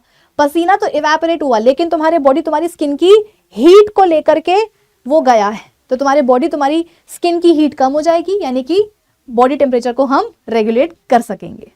तो इसीलिए जरूरी है evaporation of sweat cools down the body, कि जब पसीना इवेपोरेट होगा बॉडी से तो बॉडी कूल डाउन हो जाएगी, and helps to regulate the body temperature, preventing overheating, कि ज्यादा गर्म ना हो जाए हम, ठीक है।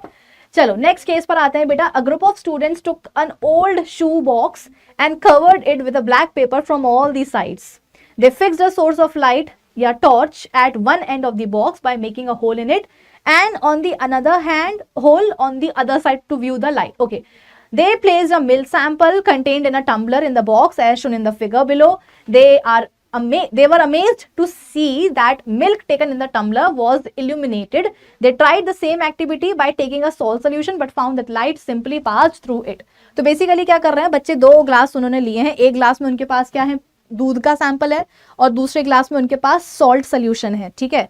दोनों में ही उन्होंने क्या करा है, लाइट को पास करवा करके देखा है, तो जो मिल्क था बेटा, जो मिल्क था, ठीक है, उसमें लाइट का जो पाथ है बच्चों को विजिबल हुआ, ठीक है। जो दूध का सैंपल था उसमें बच्चों को लाइट का जो पाथ है वो नजर आया, लेकिन जो सॉल्ट सोल्यूशन बच्चों ने लिया था उसमें लाइट का पाथ विजिबल नहीं हुआ, ठीक है। अब सवाल क्या है, explain why the milk sample was illuminated, name the phenomenon involve. देखो मिल्क इज अ कोलॉइड, ठीक है, और कोलॉइड के जो पार्टिकल्स होते हैं बेटा वो बड़े होते हैं, ठीक है। तो जैसे ही लाइट आएगी पार्टिकल से टकराएगी, पार्टिकल क्या करेगा, उसको हर डायरेक्शन में स्कैटर कर देगा। ऐसा नहीं कि जितनी भी लाइट है वो पूरी की पूरी इसी पार्टिकल से टकराएगी, नहीं, थोड़ी बहुत टकराएगी और बाकी लाइट आगे जाएगी। बाकी लाइट जो आगे जाएगी वो भी क्या होगी, पार्टिकल से टकराएगी मिल्क के, ठीक है, और टकराने के बाद पार्टिकल क्या करेगा, उसको हर डायरेक्शन में फैला देगा। फिर लाइट आगे जाएगी, पार्टिकल से टकराएगी, पार्टिकल क्या करेगा, लाइट को हर डायरेक्शन में फैला देगा। फिर लाइट और आगे निकलेगी, नेक्स्ट पार्टिकल से टकराएगी, वो पार्टिकल भी क्या करेगा, मिल्क का, उसको हर डायरेक्शन में फैला देगा, स्कैटर कर देगा। यही जो स्कैटर्ड लाइट है बेटा, यही जो स्कैटर्ड लाइट है, ये हमारी आंखों तक पहुंचेगी, और जब हमारी आंखों तक पहुंचेगी तो हमें जो लाइट का पाथ है वो दूध में दिखने लग जाएगा। आई बात समझ में? तो दूध के ये पार्टिकल्स हैं, मिल्क के ये पार्टिकल्स हैं, जब लाइट जाएगी इन पार्टिकल से टकराएगी, पार्टिकल्स उसको हर डायरेक्शन में स्कैटर कर देंगे, और स्कैटर्ड लाइट जब हमारी आंखों तक पहुंचेगी तो हमें लाइट का पाथ विजिबल हो जाएगा। इसे अपन बोलते हैं टिंडाल इफेक्ट, ठीक है। चलिए next, same results were not observed with salt solution. Same result बेटा सॉल्ट सोल्यूशन के साथ नहीं मिले। क्यों नहीं मिले? देखो बेटा, लाइट का पाथ हमें मिल्क में तभी विजिबल हुआ जब लाइट पार्टिकल्स से टकराई और पार्टिकल्स ने उस लाइट को फैलाया, स्कैटर किया, और जब वो स्कैटर्ड लाइट हमारी आंखों तक पहुंची तो हमें लाइट का पाथ नजर आया। सॉल्ट सोल्यूशन में क्या होता है बेटा कि पार्टिकल्स का साइज ही बहुत छोटा, सोल्यूशन के पार्टिकल्स छोटे होते हैं ना बेटा साइज में, तो सॉल्ट सोल्यूशन के केस में पार्टिकल्स का साइज बहुत छोटा है। ऐसा नहीं है कि लाइट जाकर के गिरती नहीं है या टकराती नहीं है, गिरती भी है, टकराती भी है, लेकिन जो पार्टिकल्स है सोल्यूशन के बेटा वो इतने छोटे हैं कि वो लाइट को स्कैटर ही नहीं कर पाते। अब जब वो लाइट को फैलाएंगे ही नहीं, स्कैटर ही नहीं करेंगे, स्कैटर्ड लाइट हमारी आंखों तक पहुंचेगी ही नहीं, तो हमें लाइट का पाथ दिखेगा कैसे? तो सेम रिजल्ट सॉल्ट सोल्यूशन में क्यों नहीं दिखा? क्योंकि उसके पार्टिकल्स छोटे हैं, लाइट को स्कैटर नहीं कर पाते हैं। नहीं कर पाएंगे तो दिक्कत हो जाएगी। ठीक है, can you suggest 2 more solutions which would show the same effect as shown by the milk solution? क्या हम ऐसे 2 और सोल्यूशंस बता सकते हैं जिनमें टिंडाल इफेक्ट आपको देखने को मिल सकता है? तो आप बोलोगे कि हाँ मैम, और भी एग्जाम्पल्स जो है ना हम दे सकते हैं। किसके? कोलॉइड्स के। बेटा हम सस्पेंशन भी तो बता सकते हैं। ठीक है, सोप सोल्यूशन वगैरह हो गया, इस तरह से हम बता सकते हैं। चलिए next, give an example of above phenomena observed in our surroundings. तो बेटा टिंडाल इफेक्ट तो डेंस फॉरेस्ट की कैनोपी में भी देखने को मिलता है ना, कि जंगल है, घना जंगल है, लंबे लंबे पेड़ हैं और एकदम डेंस फॉरेस्ट है और अंधेरा है, लेकिन जहां सुबह हुई और सनलाइट आनी शुरू हुई तो लाइट का जो पाथ होगा बेटा वो क्लियरली हमें नजर आएगा। क्यों? क्योंकि जंगल की हवा है, मतलब हवा है, हवा में डस्ट पार्टिकल्स वगैरह होते हैं। लाइट जब आती है, सनलाइट जब आती है, उन पे टकराती है, टकरा करके वो पार्टिकल्स क्या करते हैं? लाइट को स्कैटर कर देते हैं। वही स्कैटर्ड लाइट हमारी आंखों तक पहुंचती है, तो हमें टिंडाल इफेक्ट देखने को मिलता है। ठीक है, चलो ब्लड का भी एग्जाम्पल आप ले सकते हो वैसे उस वाले क्वेश्चन में। ठीक है, चलो नेक्स्ट केस पर आते हैं। An iron gate in a park is painted regularly. When paint comes off, rusting starts quickly. लोहे का गेट है पार्क में, उसको रेगुलरली पेंट किया जाता है, लेकिन अगर पेंट कभी निकल गया तो रस्टिंग की प्रोसेस शुरू हो जाती है, मतलब लोहे में जंग लगनी शुरू हो जाती है। क्वेश्चन 1 क्या बोल रहा है? Painting prevents rusting because. अच्छा, पेंट करने से बेटा लोहे पे जंग क्यों नहीं लगती है? देखो होता ये है कि मान लो कि आपके पास ये क्या है, लोहे का एक आर्टिकल है, मान लो ये लोहे की रॉड है। सरफेस पर जो आयरन के एटम्स होंगे, ठीक है, सरफेस पर जो आयरन के एटम्स होंगे, सराउंडिंग एयर में क्या है? ऑक्सीजन है और हवा मॉइस्चर है। तो सराउंडिंग एयर में मॉइस्चर यानी कि पानी और ऑक्सीजन ये आकर के अटैक कर देते हैं कहाँ? लोहे की रॉड की सरफेस पर जो आयरन के एटम्स है बेटा उनको अटैक कर देते हैं। रिएक्शन हो जाती है और अल्टीमेटली क्या बनता है? रस्ट बन जाता है, यानी कि हाइड्रेटेड फेरिक ऑक्साइड बन जाता है। ठीक है, फिर इसके बाद में ये जो रस्ट बन रहा है बेटा, मान लो ये रस्ट बन गया। अब ये जो रस्ट है ये एकदम पाउडर जैसा होता है, टच भी करोगे तो आपकी फिंगर टिप्स पे आकर के चिपक जाएगा, है ना, और आप बोलते हो कि ऐसे निकल जाता है। फिर जो नेक्स्ट लेयर होगी लोहे की एटम्स की, उनकी भी रिएक्शन हो जाएगी और रस्ट बन जाएगा। ये प्रोसेस चलती रहती है। तो सवाल ये कि पेंटिंग से रस्टिंग रुकती कैसे है? तो इसलिए रुक जाती है कि बेटा पेंट क्या करता है, एक तरीके से आप बोल सकते हो कि लोहे के जो एटम्स है, आयरन के जो एटम्स हैं, उनका जो कांटेक्ट है एयर में प्रेजेंट ऑक्सीजन एंड मॉइस्चर के साथ वो खत्म कर देता है। ठीक है, आयरन जो जैसे कि आपने देखो यहाँ पर क्या करा है, लोहे की रॉड को आपने पेंट कर दिया है, तो ये पेंट ने क्या करा? आयरन एटम्स का जो कांटेक्ट है एयर के साथ वो खत्म कर दिया। अब अगर एयर कांटेक्ट में आ ही नहीं रही है आयरन एटम्स के, ऑक्सीजन एंड मॉइस्चर कांटेक्ट में आ ही नहीं पा रहे हैं लोहे के, तो फिर रिएक्शन कहां से होगी? रस्ट कहां से बनेगा? नहीं बनेगा, जंग नहीं लगेगी। So it prevents moisture and air from contacting iron. ये बिल्कुल सही जवाब होगा इस सवाल का। ठीक है, चलिए next, rusting is an example of physical change, chemical change, both physical chemical, option D none. तो बेटा ये तो केमिकल चेंज है ना, रस्ट जो बन गया है उससे आप दोबारा से लोहा थोड़ी ना बना सकते हो, इरिवर्सिबल चेंज है, रिएक्शन हो रही है, तो 100% क्या है? केमिकल चेंज ही है। Name any 2 conditions required for rusting. तो भैया ऑक्सीजन एंड मॉइस्चर, इन दोनों की प्रेजेंस जरूरी है, इन दोनों की प्रेजेंस जरूरी है बेटा, ऑक्सीजन एंड मॉइस्चर की, तब जाकर के रस्टिंग की प्रोसेस होती है।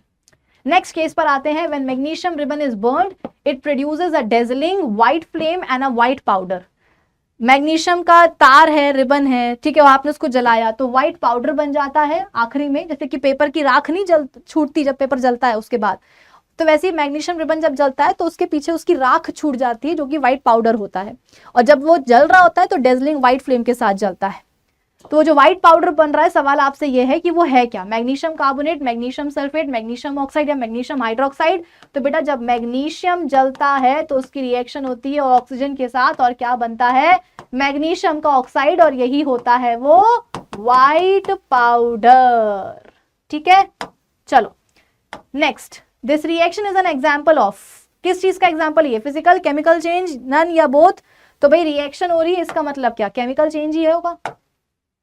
Y is this a chemical change, क्योंकि भाई यहां पर क्या हो रहा है, ये केमिकल चेंज इसलिए बेटा क्योंकि यहां पर मैग्नीशियम के एटम्स और ऑक्सीजन के एटम्स आपस में क्या हो रहे हैं, केमिकली कंबाइन हो रहे हैं, केमिकली कंबाइन हो रहे हैं, कंपाउंड बन रहा है भाई, नया सब्सटेंस बन रहा है। तो जब भी किसी चेंज के दौरान नया सब्सटेंस बन जाए, एटम्स केमिकली कंबाइन हो जाए, रिएक्शन हो जाए, तो उसको केमिकल चेंज ही तो बोलेंगे। ठीक है, चलिए नेक्स्ट क्वेश्चन पे आते हैं, नेक्स्ट केस पर आते हैं। Copper sulfate crystals are blue in color when heated strongly they turn white. On adding a few drops of water again the blue color reappears. Okay. Copper sulphate के जो crystals होते हैं बेटा वो blue colour के होते हैं, जब आप उनको हीट करोगे तो वो व्हाइट हो जाएंगे, पानी डाल दोगे तो दोबारा से ब्लू हो जाएंगे। What is the cause of blue color in the crystals? Copper sulphate के जो क्रिस्टल्स हैं वो ब्लू कलर के क्यों होते हैं? Because of these water molecules जो कि सॉल्ट के 1 फॉर्मूला यूनिट से जुड़े होते हैं, इन्हें हम क्या बोलते हैं, water of crystallization. Why does the colour change in heat on heating, जब कॉपर सल्फेट के क्रिस्टल्स को बेटा हम गर्म करते हैं, ठीक है, तो ये ब्लू से व्हाइट क्यों हो जाते हैं, इसलिए देखो कॉपर सल्फेट के क्रिस्टल्स का ब्लू होने का रीजन क्या है, ये वाटर मॉलिक्यूल्स जिन्हें अपन बोलते हैं वाटर ऑफ क्रिस्टलाइजेशन, गर्म करने पे क्या होता है, एक एक करके ये वाटर ऑफ क्रिस्टलाइजेशन के जो मॉलिक्यूल्स हैं ये निकलते जाते हैं, पीछे क्या छूट जाता है, पीछे छूट जाता है अनहाइड्रस कॉपर सल्फेट, अनहाइड्रस मतलब सूखा सूखा जिसमें पानी ना हो, ठीक है, तो पीछे छूट जाता है अनहाइड्रस कॉपर सल्फेट। भाई ब्लू कलर था किसके कारण, वाटर ऑफ क्रिस्टलाइजेशन के कारण, जब वही नहीं रहेगा तो सूखा सूखा तो हो ही जाएगा, कलर जो है वो व्हाइट हो जाएगा। Now give 2 more examples of compounds having the water of crystallization, तो यहां पर आप बेटा वॉशिंग सोडा का एग्जांपल ले सकते हो, ठीक है, सोडियम कार्बोनेट .10H2O, जिप्सम का ले सकते हो, कैल्शियम सल्फेट .2H2O, ये 2 और ऐसे कंपाउंड्स हैं जिनमें कि क्या होते हैं, वाटर ऑफ क्रिस्टलाइजेशन होते हैं, ठीक है, फेरस सल्फेट भी ले सकते हो, फेरस सल्फेट भी ले सकते हो, जो भी आपको 2 याद हो जाएं। ऑलराइट, चलो आगे बढ़े। तो बेटा ये केमिस्ट्री के मैंने आपको important case based question solve करवा दिए हैं, अब राघवेंद्र सर आपको बायोलॉजी और फिजिक्स के क्वेश्चंस सॉल्व करवा देंगे। ओके, हेलो क्लास 9th के चैंपियन बच्चों, आरंभ बैच में हम आपको class 9th half yearly exam के लिए प्रिपेयर करा रहे हैं और इसमें आपको रेगुलर इंटरवल पे आपको डेली वीडियोस हमारे चैनल पे मिल रहे हैं, class 9th bye Adda 24/7। Channel subscribe नहीं किया है तो सब्सक्राइब कर लीजिए और इस चैनल पर आपको रेगुलर वीडियोस मिलते रहेंगे। क्लियर? तो आज का जो वीडियो है उसमें हम केस बेस्ड क्वेश्चन सॉल्व करने जा रहे हैं। साइंस के जो केस बेस्ड क्वेश्चन हैं वो कैसे पूछे जाते हैं और उनको कैसे सॉल्व करना है ये आपको वीडियो को पता चल जाएगा। और अभी तक आपने केमिस्ट्री के केस बेस्ड क्वेश्चन सॉल्व किया, अब हम फिजिक्स और बायो का केस बेस्ड क्वेश्चन सॉल्व करेंगे। ठीक है, तो चलिए स्टार्ट करते हैं क्वेश्चन नंबर 8 से, क्योंकि अभी 1st से 7th तक आपने केमिस्ट्री किया है ना। तो पहला क्वेश्चन आप देख पा रहे हैं क्या है, यहां आपको बोला है कि एक बॉय है वो 100 मीटर 50 सेकेंड में क्या करता है, रन करता है from his home to the shop. अपने घर से वो शॉप, मान लेते हैं ये उसका घर है, घर से वो शॉप जाता है 100 मीटर कितने सेकेंड में, 5 सेकेंड में, और फिर then run a distance of 100 metre again in 50 seconds in the reverse direction. और फिर रिवर्स डायरेक्शन में फिर वो 100 मीटर दौड़ता है कितने सेकंड में, सॉरी पहले 50 था बाद में भी 50 सेकंड है ना। तो 100 मीटर दौड़ा 50 सेकंड में आगे की तरफ और फिर वापस आया 100 मीटर 50 सेकंड में। ठीक है, तो ये मतलब आना और जाना। तो जो पहला क्वेश्चन पूछा है वो एवरेज स्पीड पूछा है बॉय की। ठीक है, अब देखो, तो इसका मतलब आपको केस बेस्ड क्वेश्चन में इंफॉर्मेशन दी जाती है पैराग्राफ में, या तो ग्राफ दे देगा या कुछ स्टेटमेंट दे देगा, उसके बेसिस पे सवाल पूछेगा और सवाल वही होंगे जो आपने एनसीईआरटी बुक में कंसेप्ट में पढ़े हैं। जैसे पहला सवाल average speed of the boy, तो ये आपने एनसीईआरटी में पढ़ा है। अगर आपको फॉर्मूला याद है तो क्वेश्चन में जो डिटेल्स है उसका यूज करके आप फॉर्मूला अप्लाई करो, सॉल्व कर लो। तो एवरेज स्पीड का फॉर्मूला क्या होता है, एवरेज स्पीड का फॉर्मूला होता है total distance upon total time, total distance travelled upon total time taken. है ना। अब टोटल डिस्टेंस की बात हो रही है, डिस्प्लेसमेंट की बात नहीं हो रही है। अब आप ही बताइए 100 मीटर जाना 100 मीटर आना, तो डिस्टेंस कितना हुआ 100 + 100 यानी 200 मीटर। और टाइम कितना लगा, टोटल टाइम जाने में 50 सेकेंड, आने में 50 सेकेंड, यानी 100 सेकेंड, है ना। तो 2 0 कट गया, ये आ गया कितना, एवरेज स्पीड आ गया 2 मीटर पर सेकेंड। ये रहा पहले पार्ट का आंसर, ठीक है। Next, if the boy is running from west to east at an average speed of 120 km/h, then how far does this boy run in 6 seconds? यानी अगर ये लड़का वेस्ट से ईस्ट डायरेक्शन में कितने स्पीड से दौड़ रहा है, 120 km/h से दौड़ रहा है, तो 6 सेकंड में वो कितना डिस्टेंस कवर करेगा। If the boy is running, how far does this boy run, कितने फार मतलब कितने डिस्टेंस। तो डिस्टेंस कैसे निकालेंगे, तो डिस्टेंस निकालने का हमें फॉर्मूला पता है क्या, हाँ पता है, डिस्टेंस होता है हमारा इक्वल किसके, स्पीड इनटू टाइम के।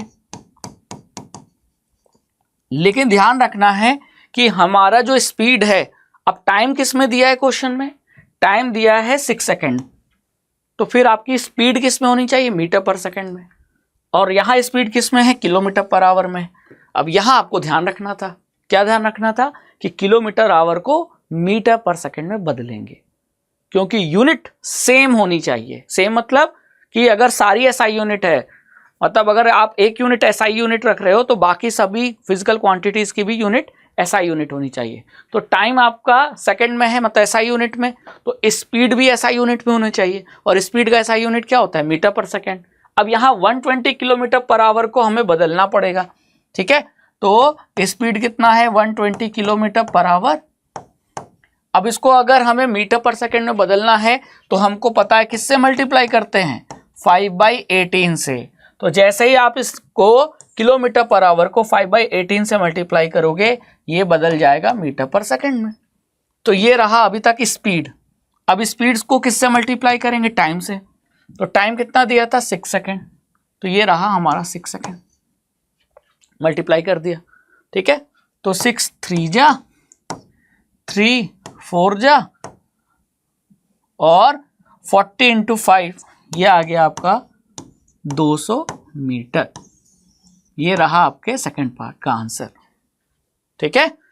डन, कि 6 सेकंड में वो कितना डिस्टेंस ट्रेवल करेगा, 200 मीटर करेगा। 6 3 जा 18, ठीक है, और 3 40 जा 120, और 40 × 5 200 मीटर।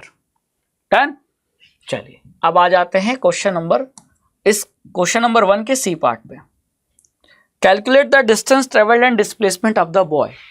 ये जो बॉय था, जो अपने घर से शॉप गया और वापस शॉप से अपने घर आया, तो उसने टोटल डिस्टेंस कितना कवर किया और डिस्प्लेसमेंट कितना कवर किया, है ना। डिस्टेंस और डिस्प्लेसमेंट निकालना है। तो डिस्टेंस मतलब जितना चला, तो कितना चला, तो डिस्टेंस चला वो 100 जाना 100 आना, 100 मीटर + 100 मीटर मतलब कितने, 200 मीटर। तो 200 मीटर उसका क्या है, डिस्टेंस है। लेकिन अगर हमको डिस्प्लेसमेंट निकालना है, तो डिस्प्लेसमेंट क्या हो जाएगा, इनिशियल और फाइनल पॉइंट के बीच की सबसे शॉर्टेस्ट दूरी। अब इनिशियल पॉइंट और फाइनल पॉइंट तो एक ही जगह पर है ना, यहां से चला और यहीं वापस आ गया, तो डिस्प्लेसमेंट क्या हो जाएगा, डिस्प्लेसमेंट हो जाएगा 0। तो आपके इस क्वेश्चन का आंसर है डिस्प्लेसमेंट हो जाएगा 0, है ना। ये रहा सी पार्ट का आंसर। डन। तो पहला केस बेस मतलब क्वेश्चन नंबर 8 तो हमने सॉल्व कर लिया। अब आ जाते हैं अगले केस बेस पे। अगला केस बेस जो है क्वेश्चन नंबर 9, उसमें सेल के बारे में दिया गया है कि सेल एक बेसिक स्ट्रक्चरल और फंक्शनल यूनिट होता है लिविंग ऑर्गेनिज्म का या लाइफ का, और जो सेल होता है वो बहुत सारे सेल ऑर्गेनेल्स का बना होता है, ठीक है। और ये सेल ऑर्गेनेल्स का अपना एक खुद का स्ट्रक्चर होता है, अपना खुद का एक फंक्शन होता है। इनका शेप अलग अलग होता है, फंक्शन अलग अलग होता है। कुछ रिप्रोडक्शन में हेल्प कर रहे हैं, कुछ शेप और सपोर्ट प्रोवाइड कर रहे हैं सेल को। क्लियर। तो ये कुल मिला के सेल और सेल ऑर्गेनेल्स के बारे में यहाँ लिखा हुआ है, और लिखने के बाद उस पर 2 सवाल दिए गए हैं आपको। पहला सवाल है कि name 2 cell organelle which has its own DNA and ribosome.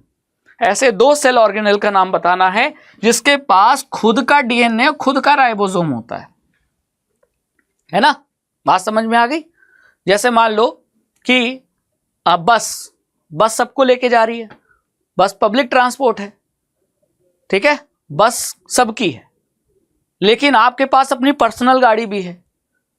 वही चीज कहना चाह रहा है कि सेल का अपना खुद का एक डीएनए होता है, लेकिन सेल ऑर्गेनेल्स का भी खुद का डीएनए और राइबोसोम हो। ऐसे 2 सेल ऑर्गेनेल का नाम बताना है। तो ऐसे 2 सेल ऑर्गेनेल कौन हो जाएंगे बताइए? माइटोकॉन्ड्रिया और प्लास्टिड। माइटोकॉन्ड्रिया और प्लास्टिड, ठीक है। ये 2 ऐसे सेल ऑर्गेनेल्स हैं जिनका खुद का डीएनए होता है और राइबोसोम होता है। यानी सेल का तो डीएनए और राइबोसोम होता ही है, लेकिन सेल के अंदर माइटोकॉन्ड्रिया और प्लास्टिड अलग से डीएनए और राइबोसोम रखते हैं। कहते हैं भाई तुम्हारी पर्सनल मतलब बस तो है लेकिन मेरी पर्सनल गाड़ी भी है। बस से तो मैं चल ही रहा हूं, लेकिन मेरी पर्सनल गाड़ी भी है, मेरा पर्सनल डीएनए और राइबोसोम भी है, ठीक है। समझ में आ गया। तो ये रहा आपके इस क्वेश्चन का आंसर। अब पिछले क्वेश्चन में जो बी पार्ट है, क्या बोला है? यूकैरियोटिक और प्रोकैरियोटिक सेल को क्या कीजिए? डिफरेंशिएट कीजिए। तो कैसे डिफरेंशिएट करेंगे? तो हमेशा डिफरेंस लिखने का जो तरीका है वो कैसा होना चाहिए? आपको एक टेबल बनाना चाहिए। एक तरफ आप लिखिए यूकैरियोटिक सेल, जिसके बीच में डिफरेंस आपको लिखना है उसका नाम लिखिए। तो यूकैरियोटिक सेल और प्रोकैरियोटिक सेल, ठीक है। टेबल बना गया। अब आप डिफरेंस लिखिए। तो पहला डिफरेंस में क्या लिखूंगा? यूकैरियोटिक सेल में क्या होता है? न्यूक्लियस होता है। न्यूक्लियस इज प्रेजेंट, है ना। Nucleus is present. और यहां क्या लिखोगे? प्रोकैरियोटिक में न्यूक्लियस एब्सेंट होता है। Nucleus is absent. न्यूक्लियस की जगह क्या पाया जाता है? न्यूक्लियोइड पाया जाता है। तो यहां न्यूक्लियोइड एब्सेंट होता है। Nucleoid is absent. और यहां न्यूक्लियस नहीं होता, तो न्यूक्लियस की जगह क्या होता है? न्यूक्लियोइड होता है। न्यूक्लियोइड इज प्रेजेंट, ठीक है। फिर अगला डिफरेंस मैं यहां लिख देता हूं। यूकैरियोटिक सेल में मेम्ब्रेन बाउंड सेल ऑर्गेनेल्स होते हैं, यानी जो भी सेल ऑर्गेनेल्स होंगे उनके बाहर एक मेम्ब्रेन होगी। लेकिन प्रोकैरियोटिक सेल में ऐसा नहीं होता। जैसे माइटोकॉन्ड्रिया हो गया, राइबोसोम हो गया, गोल्गी बॉडी हो गया, ये जितने भी सेल ऑर्गेनेल हैं वो अगर यूकैरियोटिक सेल में होंगे तो उनके बाहर एक मेम्ब्रेन होगी। तो यहां मैं लिख सकता हूं यूकैरियोटिक सेल में membrane bound cell organelle is present. Membrane bound cell organelle are present, ठीक है। और यहां क्या लिखोगे? Membrane bound cell organelles are absent. Membrane bound cell organelles are absent,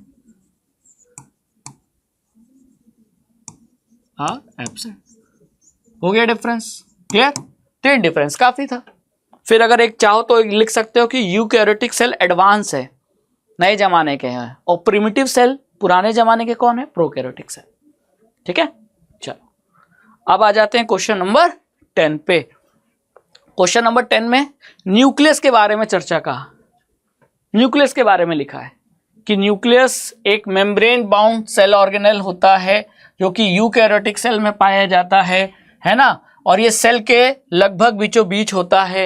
इसके अंदर डीएनए होता है जो कि अरेंज होता है क्रोमोसोम के फॉर्म में, और न्यूक्लियस सराउंडेड होता है न्यूक्लियर एनवेलप से, जो कि एक डबल लेयर्ड मेम्ब्रेन होती है, जो कि न्यूक्लियस को सेल के साइटोप्लाज्म से क्या करती है? सेपरेट करती है ना। और क्या लिखा है? The outer membrane is continuous with rough endoplasmic reticulum. The nuclear envelope contain pore. Nuclear envelope में पोर होते हैं, और ये पोर से न्यूक्लियस के अंदर और न्यूक्लियस के बाहर जो साइटोप्लाज्म है उसमें जो चीजों का ट्रांसपोर्ट होना है वो मूवमेंट इसी न्यूक्लियर पोर से होता है। तो यानी कुल मिला के न्यूक्लियस पे लिखा हुआ है। अब इसके बेसिस पे 3 सवाल है। पहला, how can we identify nucleus in a cell on staining, यानी अगर किसी सेल को स्टेन करते हैं डाई से तो हमें न्यूक्लियस कैसे पता लग जाएगा देखने में कि यही न्यूक्लियस है। फिर न्यूक्लियोइड क्या होता है, और तीसरा है draw the label diagram of nucleus. Nucleus का डायग्राम बनाइए जिसमें आपको डबल लेयर्ड न्यूक्लियस आपको दिखाना है, लेबलिंग के साथ दिखाना है। ठीक है, तो सबसे पहला क्वेश्चन है कि अगर हम किसी सेल को स्टेन करते हैं तो स्टेन करने के बाद कुछ रीजन तो लाइट कलर के दिखते हैं, लेकिन उसी रीजन में बीचों बीच आपको एक डार्क कलर का स्फेरिकल या ओवल शेप का डार्क स्ट्रक्चर नजर आएगा, वो ही होगा न्यूक्लियस। तो द डार्क कलर्ड स्फेरिकल या ओवल डॉट लाइक स्ट्रक्चर जिसको स्टेन करने पर वो डार्क कलर का देखा जाता है और लगभग वो सेल के सेंटर में पाया जाता है, जैसा कि ये उसी स्ट्रक्चर को क्या कहते हैं, न्यूक्लियस। तो इसका मतलब यहां अगर आपसे कोई पूछे न्यूक्लियस कौन है तो ये आपका क्या है, न्यूक्लियस है। क्यों, ये तो पूरा सेल था, लेकिन सेल में बीचों बीच डॉट लाइक स्ट्रक्चर जो कि एकदम डार्क कलर का है, बाकी एरिया तो लाइट कलर का है। तो ये न्यूक्लियस है, ये न्यूक्लियस है, ये न्यूक्लियस है। ये आपको दिख रहा है कि नहीं, है ना? डन, दिख रहा है, ये सब न्यूक्लियस है। तो न्यूक्लियस क्या होता है, या न्यूक्लियस को स्टेन करने पे कैसा दिखता है, समझ में आ गया। चलिए अब आते हैं नेक्स्ट क्वेश्चन पे। What is nucleoid? न्यूक्लियोइड क्या होता है? अभी मैंने बताया कि प्रोकैरियोटिक सेल में न्यूक्लियस नहीं दिखाई देता, वहां न्यूक्लियर रीजन वेल डेवलप्ड नहीं होता, ऐसा लिख सकते हैं। तो ऐसा पुअरली डेवलप्ड रीजन जहां न्यूक्लियस नहीं होता, वो एरिया को, उसी रीजन को हम क्या कहते हैं, न्यूक्लियोइड कहते हैं, है ना? तो in some organism like bacteria यानी प्रोकैरियोटिक में nuclear region of the cell may be poorly defined. जो न्यूक्लियर रीजन है, रीजन मतलब वो एरिया जहां न्यूक्लियस पाया जाता है, वो पुअरली डेवलप्ड है, पुअरली डिफाइंड है। और इसलिए क्योंकि न्यूक्लियर मेम्ब्रेन नहीं है। जैसे एक जमीन है, जमीन पर जब हम दीवार की बाउंड्री कर देते हैं तो हमें लग जाता है हाँ ये जमीन है ना? लेकिन अगर वो बाउंड्री हटा दूं तो फिर जमीन कहां से कहां तक है थोड़ा पता लगाना मुश्किल हो जाता है। बस वही चीज कि ऐसा न्यूक्लियर रीजन जहां न्यूक्लियर मेम्ब्रेन ना होने के कारण वो न्यूक्लियर रीजन पुअरली डेवलप्ड है, उस न्यूक्लियर रीजन को जो कि पुअरली डिफाइंड है, उसी को हम कहते हैं न्यूक्लियोइड। तो ये न्यूक्लियोइड प्रोकैरियोटिक में पाया जाता है, प्रोकैरियोटिक सेल में। यूकैरियोटिक सेल में क्योंकि न्यूक्लियर मेम्ब्रेन है तो न्यूक्लियस साफ साफ नजर आ जाता है, तो वहां हम न्यूक्लियस कहते हैं, लेकिन प्रोकैरियोट्स में न्यूक्लियोइड कहते हैं। तो इसका मतलब पुअरली डेवलप्ड न्यूक्लियर रीजन को ही न्यूक्लियोइड कहते हैं प्रोकैरियोटिक सेल में, जैसे कि बैक्टीरिया। नेक्स्ट आपको क्या पूछा था, लेबल डायग्राम ऑफ न्यूक्लियस। तो डायग्राम, लेबल डायग्राम कैसे बनाएंगे, ये रहा लेबल डायग्राम। ठीक है, इसमें आपको साफ साफ नजर आ रहा है कि ये देखो न्यूक्लियर, जो न्यूक्लियस का न्यूक्लियर मेम्ब्रेन है वो 2 लेयर का बना हुआ है, और इसमें ये आपको क्या दिख रहे हैं, न्यूक्लियर पोर। तो न्यूक्लियस के अंदर की चीजों को बाहर साइटोप्लाज्म में जाना है, साइटोप्लाज्म की चीजें न्यूक्लियस के अंदर आनी है। कहां से मूवमेंट होगा, इसी न्यूक्लियर पोर से ही तो मूवमेंट होगा। बाकी अंदर क्या नजर आ रहा है आपको, क्रोमेटिन मटेरियल, फाइबर, थ्रेड। और जब सेल डिवाइड होना होता है यही क्रोमेटिन क्रोमोसोम के फॉर्म में नजर आने लगता है। तो ये रहा न्यूक्लियस का डायग्राम, और वो भी लेबल डायग्राम। लेबलिंग बहुत इंपॉर्टेंट है। ठीक है, डन। चलिए अब आ जाते हैं क्वेश्चन नंबर 11 पे। क्वेश्चन नंबर 11 क्या बोला है, one day Radhika decided to go her office by her car. She is enjoying the driving along with the listening the old song. Her car is moving along a straight road at a steady speed. On a particular moment, she notices that the car travels 150 meter in 5 seconds. मतलब वो चला रही थी car, office जाना था, और वो जो कार चला रही है वो किस तरीके से चला रही है, क्या उसकी स्पीड लगातार बढ़ रही है? नहीं, हर car is moving along a straight road at a steady speed. Steady speed का मतलब क्या हुआ? स्पीड उसकी कांस्टेंट है, यूनिफॉर्म है। यानी अगर 5 सेकंड पहले 10 मीटर पर सेकंड या 100 किलोमीटर पर आवर की रफ्तार से चल रही थी, तो 5 सेकंड बाद भी हर सेकंड उसकी स्पीड सेम है, स्पीड नहीं बदल रही। यानी स्पीड क्या है? यूनिफॉर्म। यूनिफॉर्म का मतलब कांस्टेंट।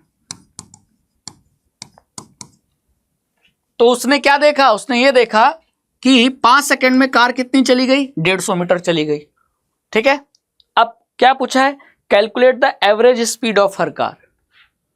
तो एवरेज स्पीड कैसे निकलेगा? डिस्टेंस ट्रेवल्ड अपॉन टाइम, है ना? कैसे निकलेगा? Distance travelled upon time.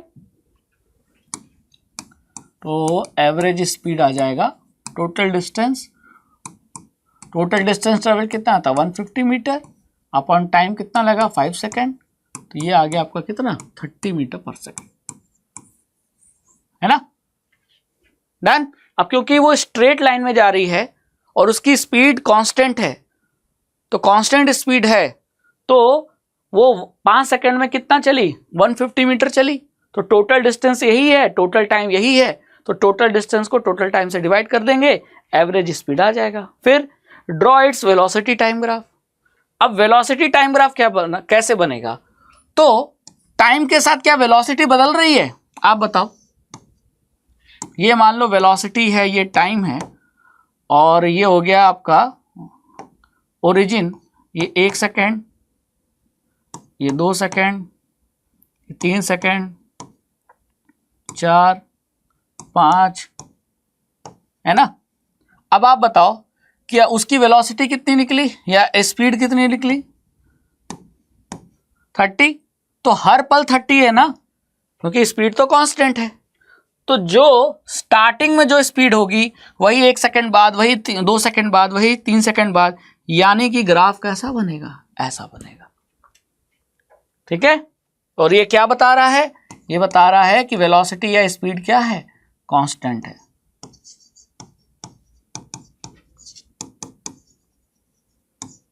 No change in the velocity. ठीक है, डन। चलिए अब आ जाते हैं क्वेश्चन नंबर 12 पे।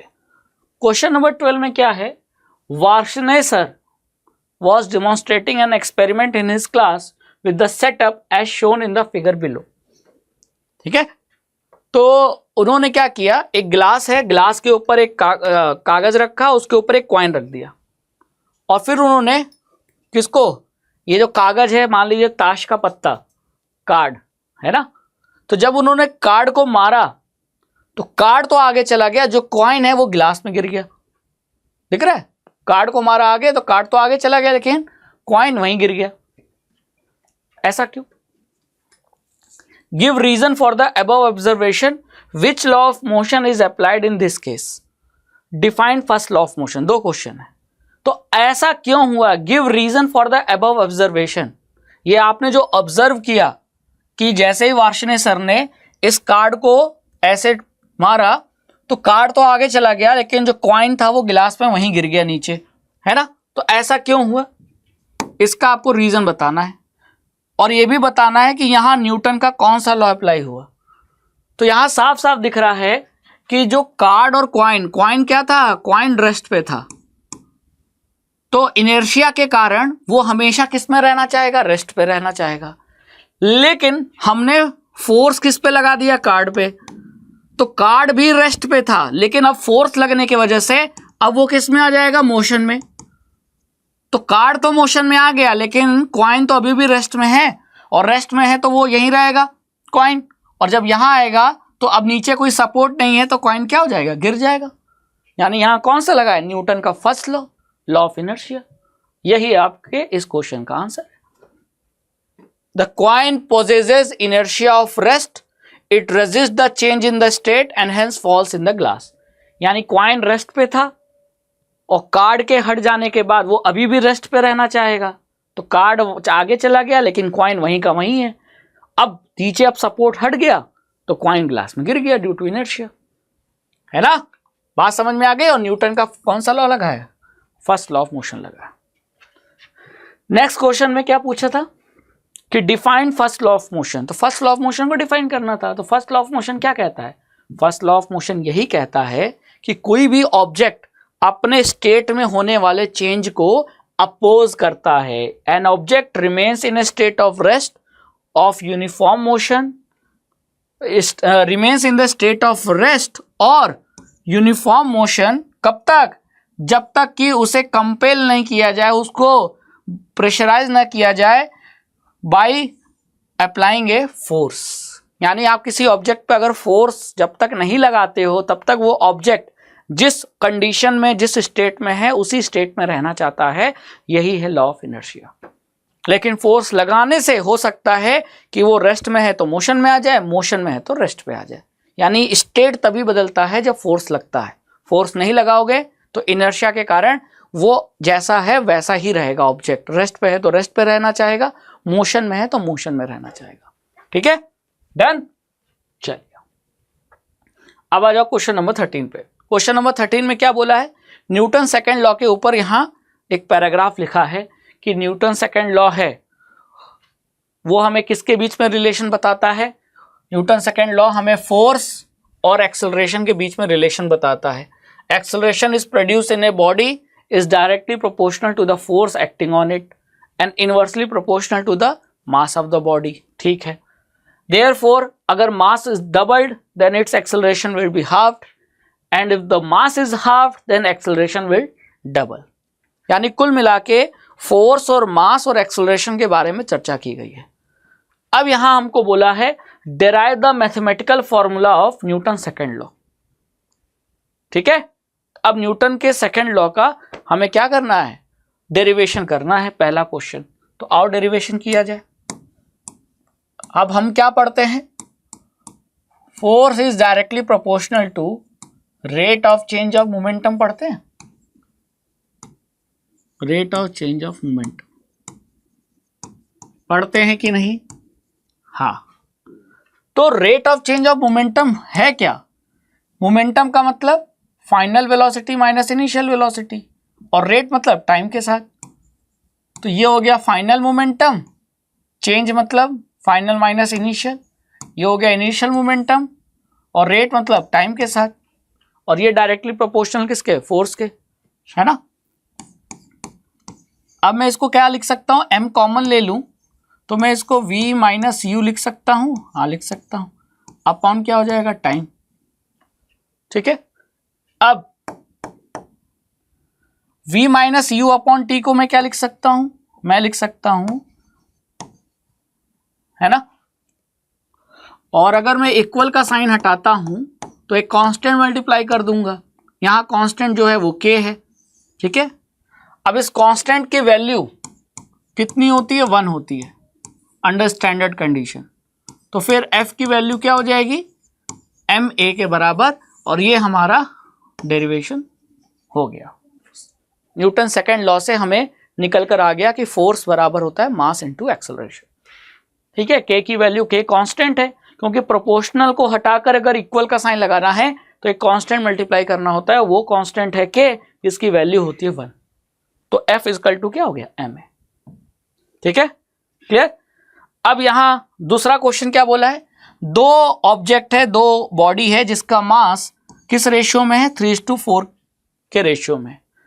अब हमने अगर पहले ऑब्जेक्ट पे कितना फोर्स लगाया, मान लेते हैं f, तो पहला ऑब्जेक्ट 6 मीटर पर सेकेंड स्क्वायर से एक्सेलरेट हो रहा है। अगर हम वही फोर्स दूसरे ऑब्जेक्ट पे लगा दे तो उसमें कितना एक्सेलरेशन प्रोड्यूस होगा, ये हमें कैलकुलेट करना है। तो यहां मान लेते हैं, कैसे सॉल्व होगा आप बताओ? दो ऑब्जेक्ट है तो दो ऑब्जेक्ट को हमने मान लिया A और B, और दोनों का मास का रेशियो क्या है? 3:4। तो मान लेते हैं अगर इसका मास 3m है तो इसका मास कितना हुआ? 4m। ये हो गया मास। तभी ना रेशियो कितना आएगा? 3:4 आएगा, तभी तो रेशियो 4 आएगा, 3:4। अब हमने A पर कितना फोर्स लगाया? A पे मान लेते हैं हमने F फोर्स लगाया। तो F बराबर क्या लिखेंगे? Mass into acceleration. अब F इजकल टू मास कितना है? 3m माना है, और एक्सेलरेशन कितना पैदा हुआ? A बॉडी में एक्सेलरेशन कितना पैदा हुआ इस फोर्स के कारण? तो 6 मीटर पर सेकेंड स्क्वायर, है ना। क्लियर, समझ में आ गया। तो ये हो गया आपका F इजकल टू कितना? 6 3 जा 18m। ठीक है, तो m की वैल्यू कितनी आ गई? m की वैल्यू आ गई F/18। ठीक है, m की वैल्यू F/18 आ गई। अब अगर यही फोर्स हम b पर लगा दें तो यही फोर्स, सेम फोर्स b पे लगा दें तो b में कितना एक्सेलरेशन प्रोड्यूस होगा? तो force is equal to mass into acceleration. b का मास कितना है? 4m इनटू एक्सेलरेशन निकालना है, f इज इक्वल टू 4 और m की वैल्यू कितनी है? F/18। तो ये हो जाएगा F/18 इंटू ए। 4 से फोर्स कट गया, 2 2 जा 2 9 जा, तो एक्सेलरेशन आ जाएगा आपका 9/2, 9/2 यानी 4.5 मीटर पर सेकेंड स्क्वायर। ठीक है, यानी अगर इस F फोर्स को लगाने से A में अगर 6 मीटर पर सेकेंड स्क्वायर का एक्सेलरेशन प्रोड्यूस हो रहा है, तो अगर यही फोर्स B में लगा देंगे तो इतना एक्सेलरेशन प्रोड्यूस होगा। ठीक है, समझ में आ गया? तो हमारा ये क्वेश्चन भी हो गया सॉल्व। अब आ जाते हैं क्वेश्चन नंबर 14 पे। क्वेश्चन नंबर 14 में प्लांट और एनिमल सेल के बारे में चर्चा की गई है और दोनों का डायग्राम भी दिया हुआ है यहाँ, है ना। ये डायग्राम प्लांट सेल का है और ये वाला डायग्राम एनिमल सेल का है। अब आपको यहाँ दो क्वेश्चन पूछे, differentiate between plant and animal cell, plant और एनिमल सेल के बीच में डिफरेंशिएट करो, और ये भी बताओ सेकंड क्वेश्चन में कि what will happen if we put a plant and animal cell in a hypotonic solution. अगर प्लांट और एनिमल सेल को किसी हाइपोटोनिक सोल्यूशन में रख देंगे तो क्या होगा। तो पहले क्वेश्चन पे चलते हैं। प्लांट और एनिमल सेल के बीच में डिफरेंस क्या होता है? प्लांट में सेल वॉल होता है, एनिमल सेल में नहीं होता। प्लांट का जो सेल में मतलब प्लांट का जो आउटर लेयर है वो डबल लेयर्ड होता है, एनिमल में सिंगल लेयर्ड होता है ना। प्लांट में वैक्यूल बड़े साइज का होता है, एनिमल सेल में वैक्यूल छोटे साइज का होता है। यही सब डिफरेंस है ना। सेंट्रियोल प्लांट में एब्सेंट होते हैं लेकिन एनिमल सेल में सेंट्रियोल प्रेजेंट होता है। ये सब मेजर डिफरेंस है प्लांट और एनिमल सेल में। ठीक है, और दूसरा क्वेश्चन क्या था?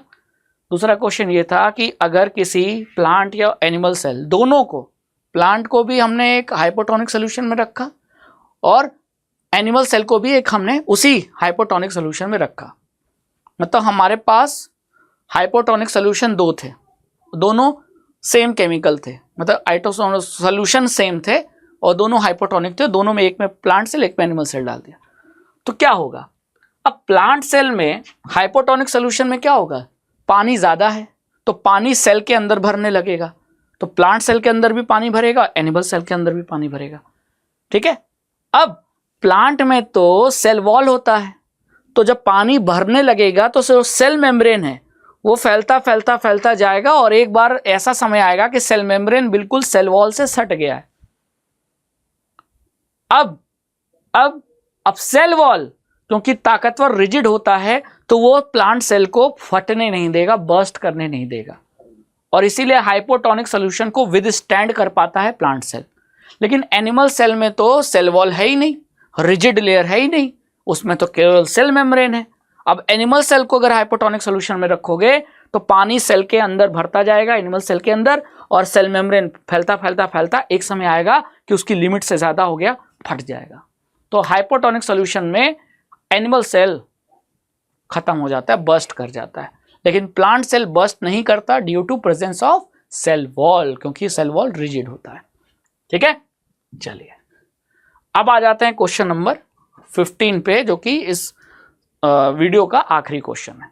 यहां आपको मोमेंटम के बारे में चर्चा की गई है। मोमेंटम एक वेक्टर क्वांटिटी है ना, मास और वेलोसिटी का प्रोडक्ट होता है। हर मूविंग बॉडी मोमेंटम पोजेस करता है। Since the momentum depends on mass and velocity, so a body will have larger momentum if its mass is large और if its velocity is large, और both mass and speed are large. अब पहला question ये पूछा है कि momentum को define करो, इसकी एसआई यूनिट बताओ, उसका फॉर्मूला लिखो। ठीक है, तो मोमेंटम को कैसे डिफाइन करेंगे? सिंपल है, momentum is defined as product of, किसका प्रोडक्ट होता है? डिफाइंड एज प्रोडक्ट ऑफ, किसका प्रोडक्ट? प्रोडक्ट मतलब मल्टीप्लाई, दो चीजों को multiply, product of mass of an object, mass of an object and its velocity, है ना। और जो वेलोसिटी का डायरेक्शन होगा वही डायरेक्शन किसका होता है, मोमेंटम का। ठीक है, अब इसकी यूनिट, तो एसआई यूनिट क्या होती है मोमेंटम की, SI unit of momentum is equal to KG metre पर सेकेंड। और इसका जो फॉर्मूला हो जाएगा वो क्या हो जाएगा, फॉर्मूला हो जाएगा P is equal to mv, mass into velocity. ठीक है, और डायरेक्शन, जो डायरेक्शन वेलोसिटी का है वही direction mass into velocity is equal to momentum. तो जो डायरेक्शन वेलोसिटी का है वही डायरेक्शन मोमेंटम का होता है। ठीक है, चलिए अब इस सेकंड क्वेश्चन में क्या लिखा है, एक हॉकी बॉल है जिसका मास 200 ग्राम है, वो 10 मीटर पर सेकंड से ट्रेवल कर रही थी और वो जाकर हॉकी के स्टिक से टकरा जाती है। ये हॉकी का स्टिक बॉल आई टकरा गई और टकराने के बाद वो वापस कितने स्पीड से गई, 5 मीटर पर सेकंड से। तो आपको कैलकुलेट करना है change in momentum which occurred in the motion of the hockey ball by the force applied by the hockey stick. यानी हॉकी की स्टिक ने जो फोर्स अप्लाई किया बॉल पे, उसके वजह से जो मोमेंटम में चेंज आया, उस चेंज इन मोमेंटम को कैलकुलेट करना है। अब चेंज इन मोमेंटम होता क्या है, पहले तो हमको यह समझना बहुत जरूरी है। तो final momentum minus initial momentum को ही चेंज इन मोमेंटम कहते हैं। फाइनल मोमेंटम मतलब mv minus initial momentum, initial momentum mu, क्योंकि मास तो सेम रहेगा। तो फाइनल और इनिशियल का डिसीजन कैसे होगा, वेलोसिटी से। तो वेलोसिटी अगर फाइनल है तो मोमेंटम भी फाइनल, और अगर वेलोसिटी इनिशियल है तो मोमेंटम भी इनिशियल। तो यही हो जाएगा किसके बराबर, चेंज इन मोमेंटम के बराबर।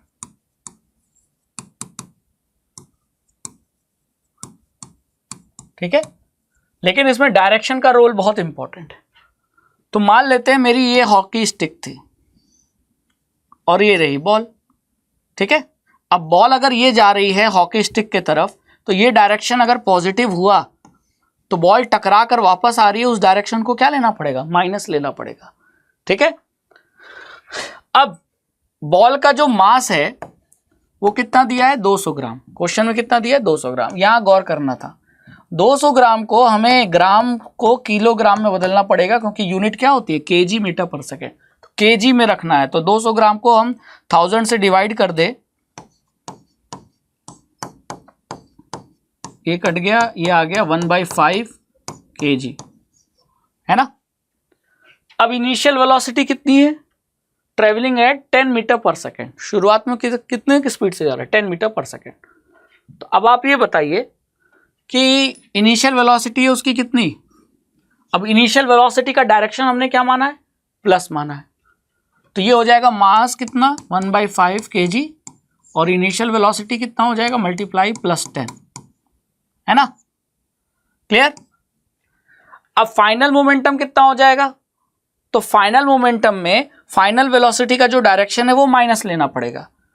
तो जो टकराने के बाद जो वेलोसिटी है वो आपकी फाइनल वेलोसिटी है, और वो कितनी है, 5। तो 5 लेंगे कि -5 लेंगे, -5 लेंगे। यही गौर फरमाने वाली बात थी। तो यहां आपको क्या लेना पड़ेगा, यहां आपको लेना पड़ेगा 5 नहीं, मास तो वही रहेगा 1/5 केजी, मल्टीप्लाई, और मल्टीप्लाई किससे करेंगे, -5 से करेंगे, है ना। तो ये -5 मीटर पर सेकेंड, तो ये कट गया आएगा, ये आ जाएगा -1 केजी मीटर पर सेकेंड माइनस, और ये हो जाएगा आपका 2 केजी मीटर पर सेकेंड, और ये आपका चेंज इन मोमेंटम आ जाएगा -2 -1 यानी -3 केजी मीटर पर सेकेंड। यही आपका क्या है, चेंज इन मोमेंटम, है ना। तो यही आपका आंसर है। Done, clear. तो यहां हमारा ये वीडियो खत्म होता है। आई होप कि आपको ये वीडियो पसंद आया होगा। चैनल सब्सक्राइब कर लीजिए जिस चैनल पर आप ये वीडियो देख रहे हैं, क्योंकि ऐसे बहुत सारे वीडियोस आपको हाफ ईयरली एग्जाम और आपके आने वाले फाइनल क्लास 9th के एग्जाम के लिए मिलती रहेंगी इस चैनल पर। मेरा नाम राघवेंद्र सिंह है और क्लास 9th के लिए हम आपको इस चैनल पे रेगुलर वीडियोस प्रोवाइड कर रहे हैं। और वीडियो पसंद आए तो कमेंट सेक्शन में ज़रूर लिखिएगा और लाइक और शेयर जरूर कीजिएगा। Thank you so much.